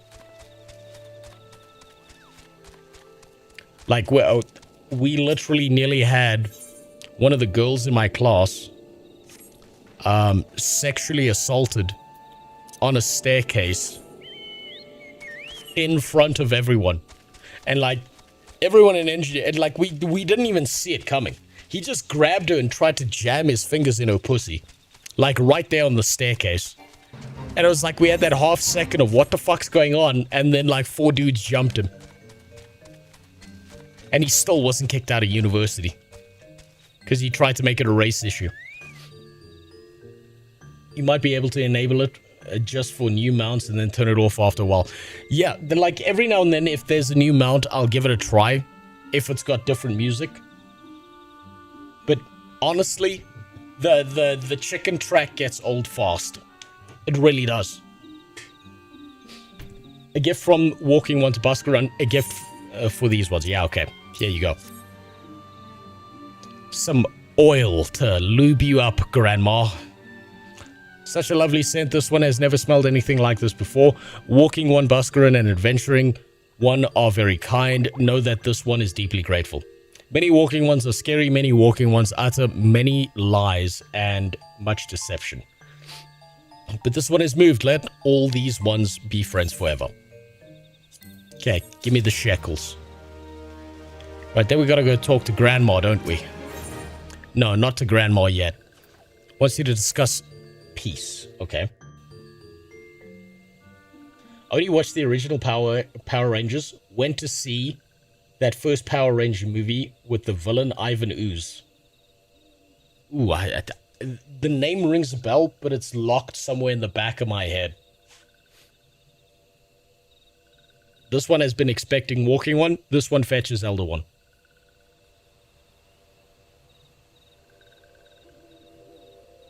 Chocobo best mount. You can train it and have it fight with you as a companion. Well, I'm not at that point. Ah, there's Grandma.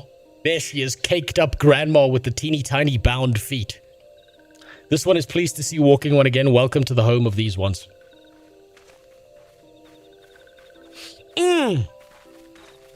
There's the spice. There you are. We have just been hearing tell of your deeds and your deeds of daring oh god. It's one of those guys. The Walking Ones who aided in Araxia, this one is grateful. A pleasure to have been of service. If you do not mind my asking, how did your misadventure come about? This one does not mind the misadventures, as Walking Ones calls them. Of this one began when Imperial Ones entered the wood, fearing trouble. These ones decided to watch the Imperial Ones closely. Grandma basically did the job that she should have sent someone else to do. Chocobo music is a recurring thing across Final Fantasy games, but everyone turns it off after a while. Yeah, no, I can see how it's like, it's supposed to put you in like a certain mode of using the mount, but after a while it just gets jarring. But these ones watch too closely. The Imperial, you know, I don't like this cut here. I don't like how this cuts off on the screen, because after all your sexual comments about Grandma here, it really seems like someone's holding her by the top of that bun and going to town from behind. If you've never done that, you're missing out. But these ones watched too closely, and the Imperial Ones noticed and tried to catch these ones. Having nowhere else to ride, this one fled into Tokarak, but would that this one had not. In Tokarak, a sinister one robed in black tried to feed this one to a many-legged one. A sinister one robed in black. Why do I have a feeling I should be more worried about that than I am?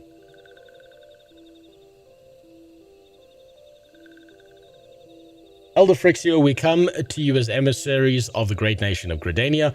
This missive bears the words of Elder Seedseer.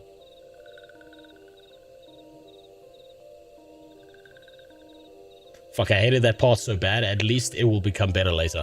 I fucking hope it does. I really do. Because this stuff, I know this is part of a main quest. I know this is supposed to be important. Like, we're making a peace treaty deal. But it still feels like a side quest right now. This one sees the walking ones of Gridania are fearful of Lord Rama. Yeah, Rama it up your ass. Plainly put, yes, your people are summoned, the Lord Levin, but once, yet that single occurrence occasioned great alarm.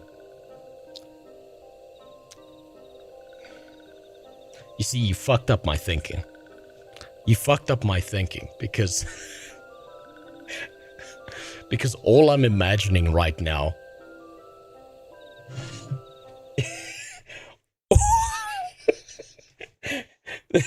This is such a fucked up, intrusive thought. All I'm imagining right now on that grandma is that there's just two cabbage leaves just under that short dress that look like that. You fucked up my mind with your fucked up thoughts. That's just dangling. It's like a wizard's sleeve. But it's not as if the Gridanians dislike you or anything. Actually, it's just the opposite. They think of you as friends. They don't want anything to get in the way of that. That's why Elder Seedseer wrote to you. This one knows well the respects. Horned one can ease Senna. Be assured, like walking ones of Gridania, these ones have no desire for conflict. These ones resorted to summoning Lord Rama to protect the wood from the Imperial ones. This one counseled against doing so, but was not heeded. Against this one's wishes, Lord Rama was summoned, and all those ones who took part became touched ones. Oh, here we go again, another... God damn, now that's a fucking beard. Holy shit. These ones want so desperately to turn the touch ones back to normal ones, but did not know how, and still did not know. Touch ones, meanwhile, wanted to turn these ones into touch ones, and did not know how, so this one fled to little solace with all those ones who did not wish to be bound to Lord Rama. But walking ones of Gridania need not fear the touched ones or Lord Rama. Unlike other primal ones, Lord Rama is not callous and cruel. So long as walking ones do not trespass on these ones' ancestral homeland, where touched ones reside, walking ones will not suffer thunderous judgment. So much touching. Grandma's really into touching, huh? But this one has spoken enough of touched ones. Yeah, you have. This one would speak instead of these ones. As this one said, these ones desire peace with walking ones of Gridania, and so these ones ask for a chance to set things right. I take it back. I don't think it's two cabbage leaves under that dress. I think it just looks like an upside down bok choy. That's what it looks like. By the way of addendum, mortals who are tempted to come to take on the qualities embodied by the primal in question, in these cases of Sylph's, Rama's influence has made them fiercely protective of their homeland. That explains why they're so hostile towards trespassers, but what about the abductions? A fine question. The abductions are, I believe, an expression of the tempered Sylph's desire for reconciliation, another quality traditionally associated with Rama in the crudest manner imaginable. They seek to bring the fellows back into the fold, a timely reminder that the challenges posed by each primal are unique.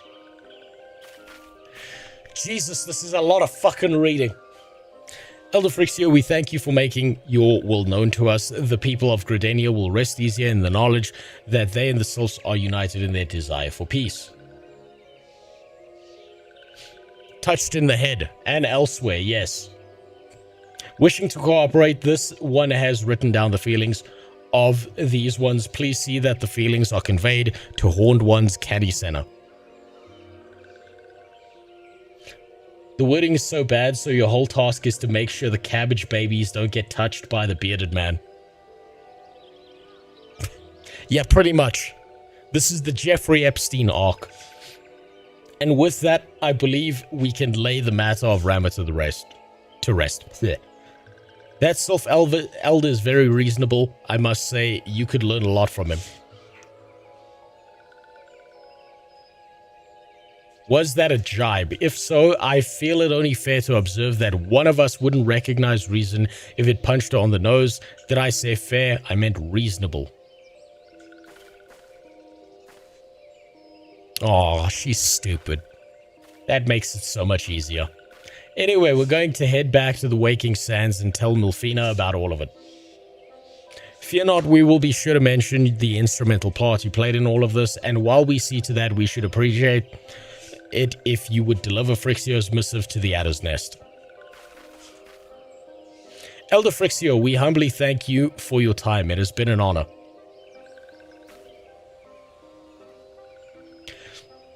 You can see it from the back. That's how you know this is an anime game. You can see it from the back. You know what I'm talking about. The honor is this one's. Together together let the walking ones of Gridania and these ones find a way to live in peace.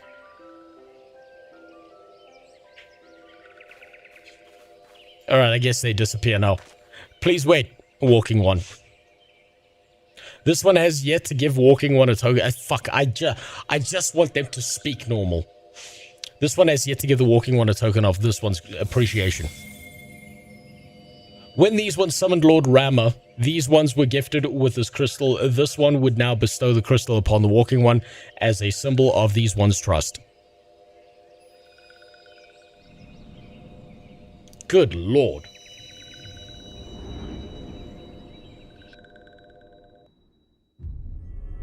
Ah, here we go, another fucking Space Quest vision. They don't stop with this. They never stop with this.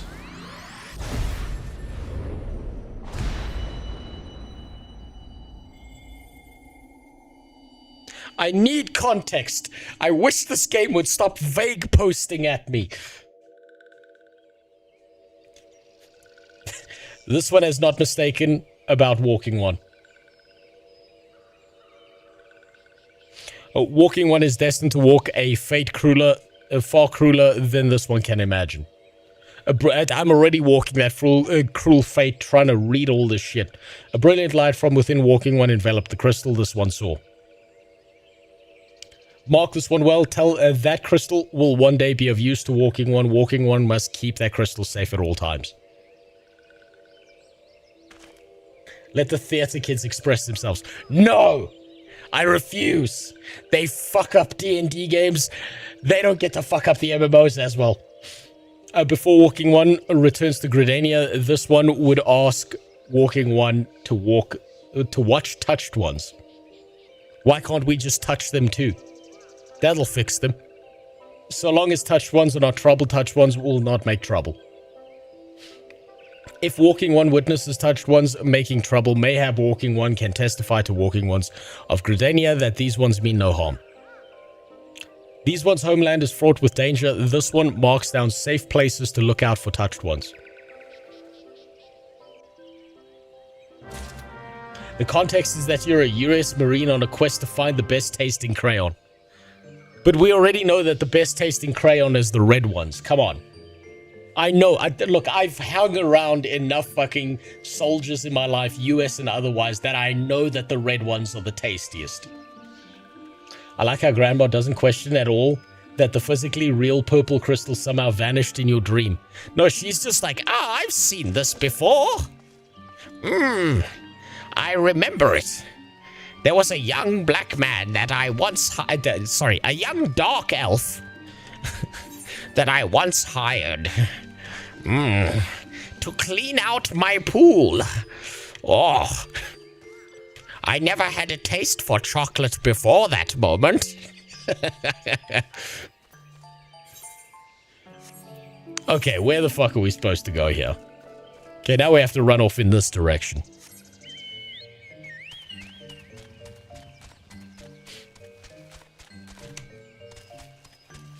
God damn.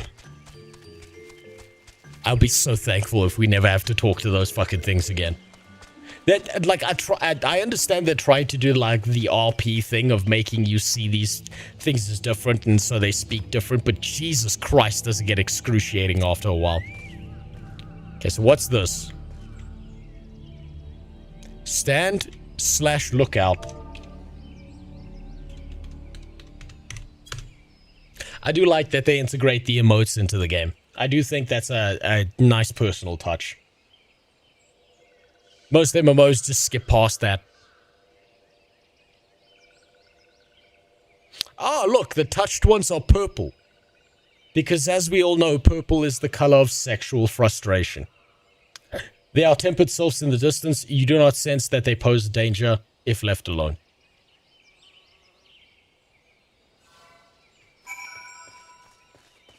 Apparently they haven't been touched enough. Alright, now we gotta go to Gridania. The overuse of one made me miss Gungan's speech. No, you know what? I nearly said something sickening. I nearly said, you know what, Betarin isn't as bad as this, but that would be a lie. That would genuinely be a lie. That fucker is still the king of shitty language. Suppose now I have to sprint since I'm not allowed to use a chicken in this area. If it's all translation, it probably flows better in Japanese than it does in English. Oh yeah, 100%. 1000%. I finally watched enough Demon Slayer with my wife that we were watching the Demon Slayer movie and we were trying to find like the Japanese version with English subtitles because we heard the English voice acting and it just fucking ruins it so bad. The English voice acting just doesn't match with the Demon Slayer movie. Oh god, we got like 20 minutes in and we're like, yeah, I'm gonna try and find something with subtitles. If it isn't okay, if it isn't you, how went the meeting with the sylphs? Here you go. You need to watch Black Lagoon in English dub. One of these days I will if I can find it somewhere. No shot. Betarin stun-locked you way more often. Yeah, it's not close. At least when the sylphs speak, it's legible. Betarin is just fucking yelling moon runes at you half the time. Mr. from the Sylph Elder himself, if I may. Himself? I thought that was a woman. So the sylphs have no desire for conflict, and nor do they intend to summon Rama. The Elder Seedseer will be overjoyed to hear that the sylphs have welcomed our overtures. And in the knowledge that they bear us no ill will, we may channel our resources towards tackling the more conspicuous threats in our security. You have done this nation a great service. On behalf of all Gridanians, I give you my thanks. So I finally completed the quest arc. Can we create a donation goal for you to play PoE 2 again? I plan to play PoE 2 again, but so this is my plan, right? I've realized that when it comes to games, I need a goal in mind. I want to play PoE 2, but I don't want to play PoE 2 and then drop the game and play something else. When I play PoE 2, I want to play all of PoE 2. Then I want to stop, play something else. Then I want to stop and play something else. So what my plan is I want to get to like maybe max level, maybe level 50, at least some functional understanding of how Final Fantasy works. Then either ESO or PoE 2. Then probably Expedition 33, since I did promise I'd play that at some point.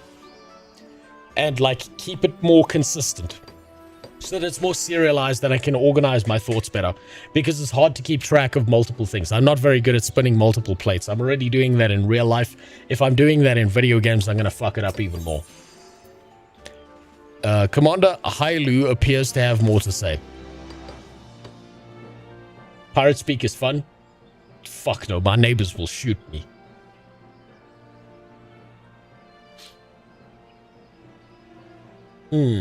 Sulfic folk have long been friends to Gridania. The mere thought of being at war with them pained the Elder Seeds here to no end. But owing to your efforts, she will be able to rest easier. Being a benevolent soul that she is, my lady will surely try to find a way to reverse the tempering process. Once again, I thank you. Had the signs of the Seventh Dawn not offered to mediate between our people, suspicion and doubt may well have led us into needless conflict. Pray pass on my regards to Lady Molfina. She calls us on our phone.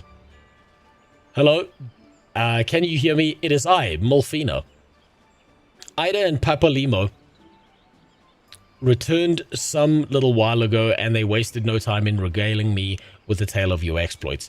Thanks in large part to you, the name of one primal may be struck from our list of enemies, and the Gridanians may turn their attention to more pressing matters. Well done. Yet the end of one tale is but the start of another. Pray return to the waking sands at your earliest convenience. I would apprise you of the present situation in person.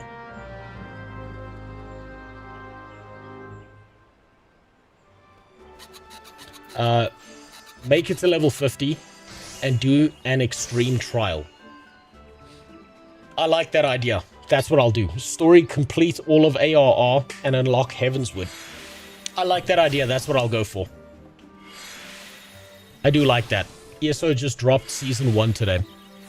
Well, I mean, hopefully I'll be able to stream a little bit more consistently now, so I should be able to push for that. Maybe I'll get to this at the end of the week, and then I can switch over to ESO and go from there.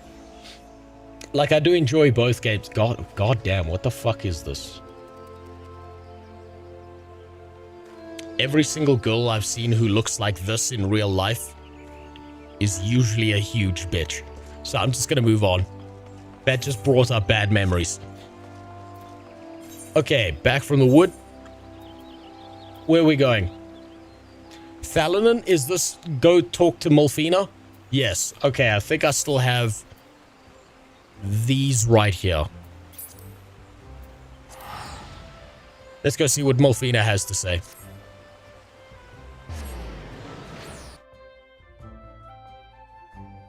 Wait, so having to reset every time you die is going to make it longer? Yeah, probably.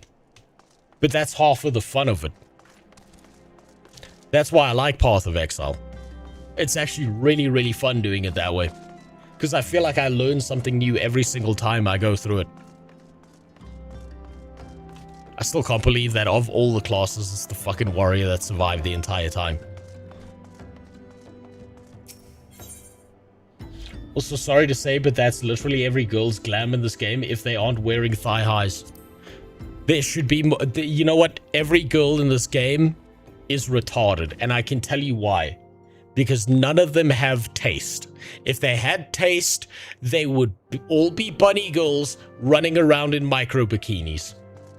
That is the superior patrician's taste. No, I will not be fielding any complaints. The bunny girls are hotter than the cat girls.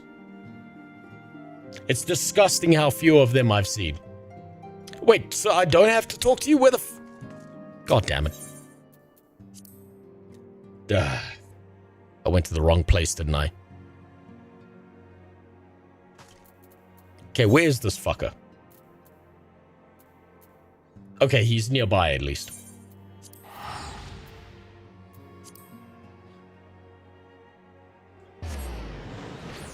Oh, what's the time? Okay. Nearly out of time. Okay, where's this little bastard? Oh, he was right there. I'm a fucking idiot. God damn it. Bunny Race wasn't available to free trial players until a couple of months ago, so it reduced how many we have. That's a poor game design decision. I will never forgive the Japanese for this betrayal. How dare they do this to me?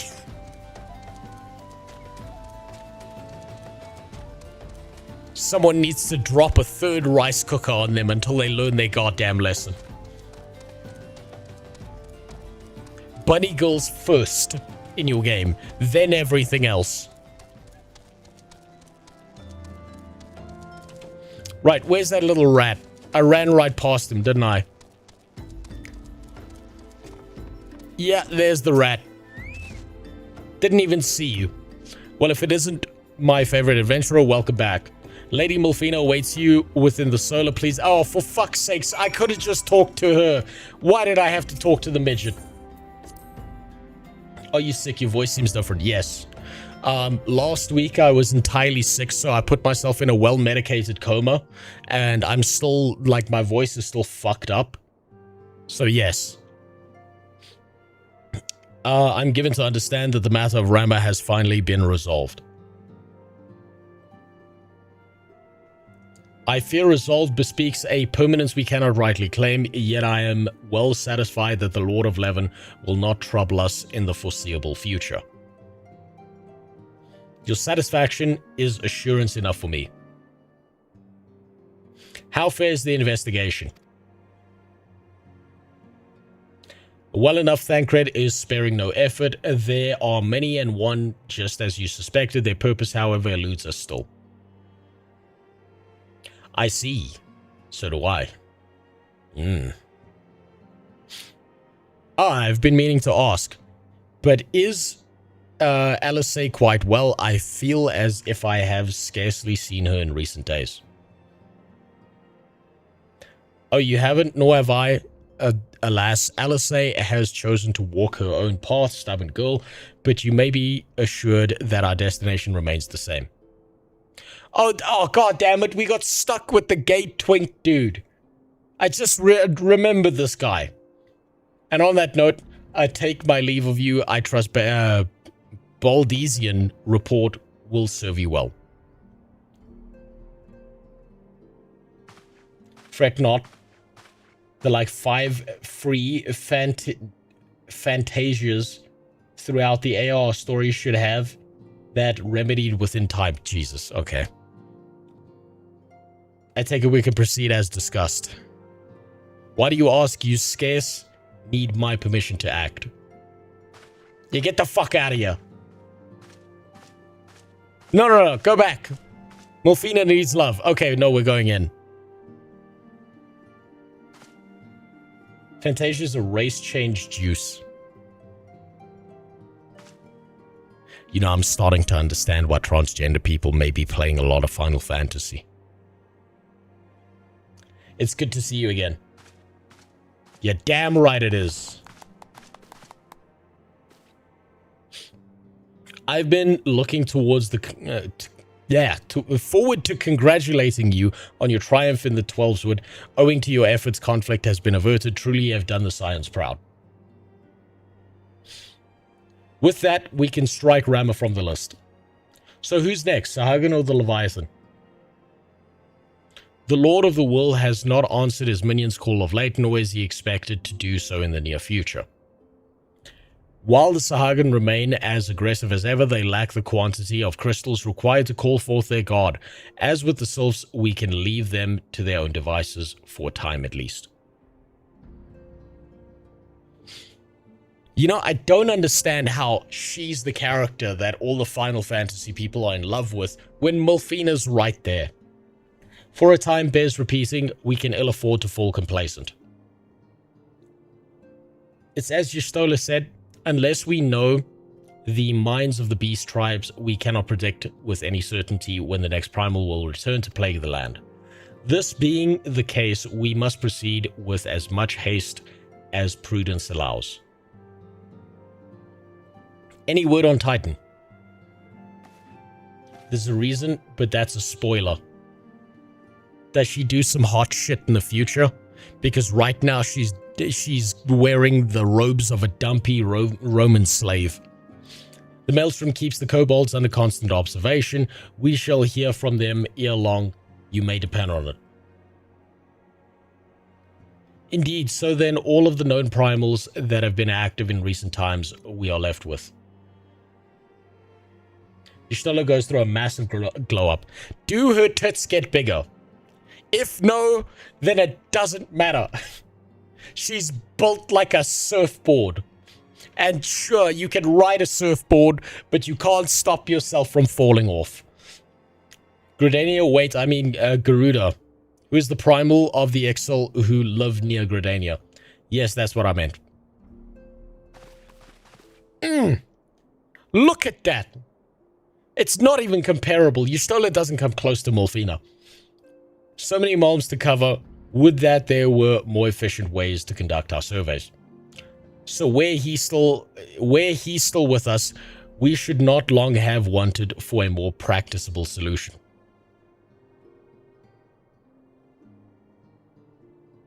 She's not wrong. Where in the world are you, Chief? Let's say everyone gets a glow up at a certain point. Is it when you hit into the expansions? But one sure step at a time. Henceforth, the Order of the Twin Adder will handle all matters pertaining to the Sylphs under the sage guidance of the Seedseers. I bid you all enjoy the moment's respite. You have earned it. They become more prominent, at least. She needs either a tit job or a push-up bra, one of the two, but that dumpy outfit ain't doing anything. I think Y'shtola is also the only character to be implied nude in a cutscene. Implied? What do you mean implied? That doesn't count. I want to see the real thing. Also, I just realized she has an ass window. Is there something else, Jonicus?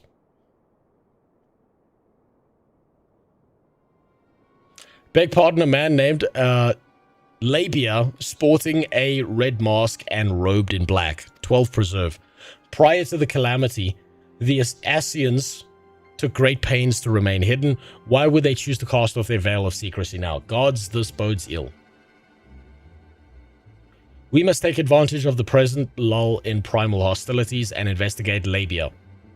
Learn all we can of him and his designs. I dread to think. Eek. God, I wish she had voice acting. I wish all of this was voice acted. Implied because they wanted to keep the T rating. I bet there's mods that fix that. Oh, look, it's a cabbage. A sulfenthalanin.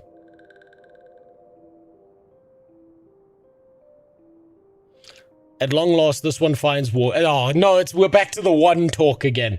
This one is most dependable of these ones and is sent by Elder Frixio to help walking ones.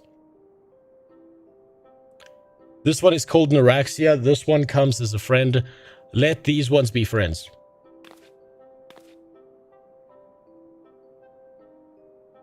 Pleasure to meet you, Neuraxia. And they're still taller than the midgets. Jesus Christ.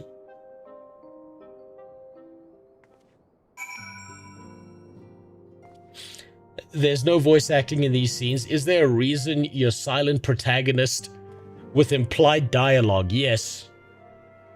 So I can understand the reasoning behind why the protagonist is silent. Because at this point, if my character could speak, the only thing is he would be looking at Molfina screaming, I love doing math. Molfina, I want you to add a bed, add yourself to that room. Divide your legs and let's multiply. So they needed to cut that dialogue out, which makes sense. Oh, would you play some hearts? The game is still the bomb. You mean Heroes of the Storm? I used to, there was a year of my life where I fell into a deep, dark depression. And I played nothing else but Heroes of the Storm, and I became a top-ranked player in that game for a little while. I did love that game, and it helped pull me out of a depression, so it holds a special place in my heart. But I'm not sure if it's worth playing anymore. If you mean Heroes of the Storm. Unless there's a different hearts you're talking about. Molfina, what do you got to say for me? Yes, Hassari is as ready to express her fright as she is to express everything else. Not all of us are forged of the same steel as you, I'm afraid. But it takes all kinds to make a family, and it pleases me to no end to see ours continue to grow. One by one, the people of Ozia are beginning to unite, drawn to the hope that shines within you. The schizophrenic who keeps passing out. Are souls really that bad? Because the Khajiit do the exact same this one talk in every Elder Scrolls game. Yes, they do. However, they are voice acted, which makes it at least mildly less irritating. Yet a darkness threatens to engulf this light. Never have I doubted the Ascians' presence, but they have grown so brazen as to carry out their work in plain sight fills me with a sense of deep foreboding. Alrighty. Now, unfortunately, this is a place where I have to stop. I'm a little bit over time. I'm going to keep playing Final Fantasy tomorrow. We're going to keep going into it. But unfortunately for me, I do have a sick child that I do have to go take care of. She's having a bit of a fever. She's having a rough time. That's why I wasn't streaming yesterday. Shit's a little bit rough because she caught the sickness that I had last week. And she's not having a great fucking time of it. So, I'm going to stop there. I will see you all later. I know, a little bit of a shorter stream. I wanted to go for longer, but hey, that's just how life is. Hopefully I can stream more consistently from now on, and things will just progress from there. So, I'll see you all later. It's like 1:30 in the morning anyway. You should fuck off. I gotta fuck off. Have a good look at what a real Pokemon trainer looks like for a second. And now it's time to say goodbye. See you later.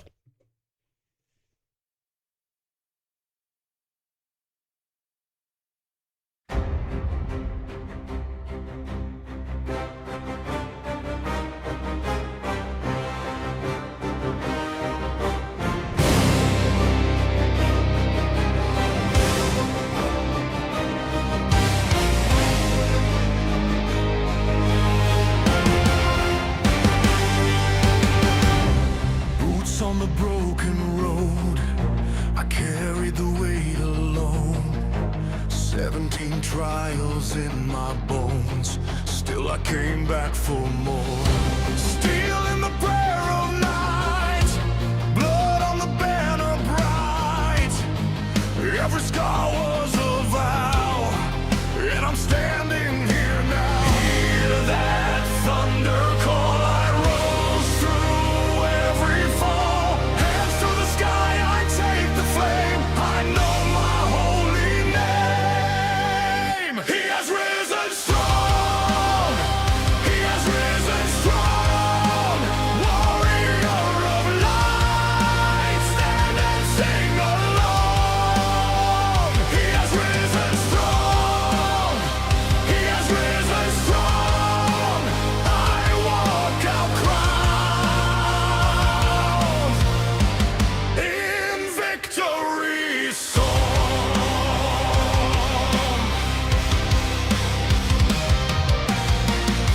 Crowns of ash at my feet, frozen cold in the heat. I learned the edge of grace on the farthest ring of the chase. Every level, every fight built this fire in my sight. Now the darkness knows my face, and it yields to the blaze.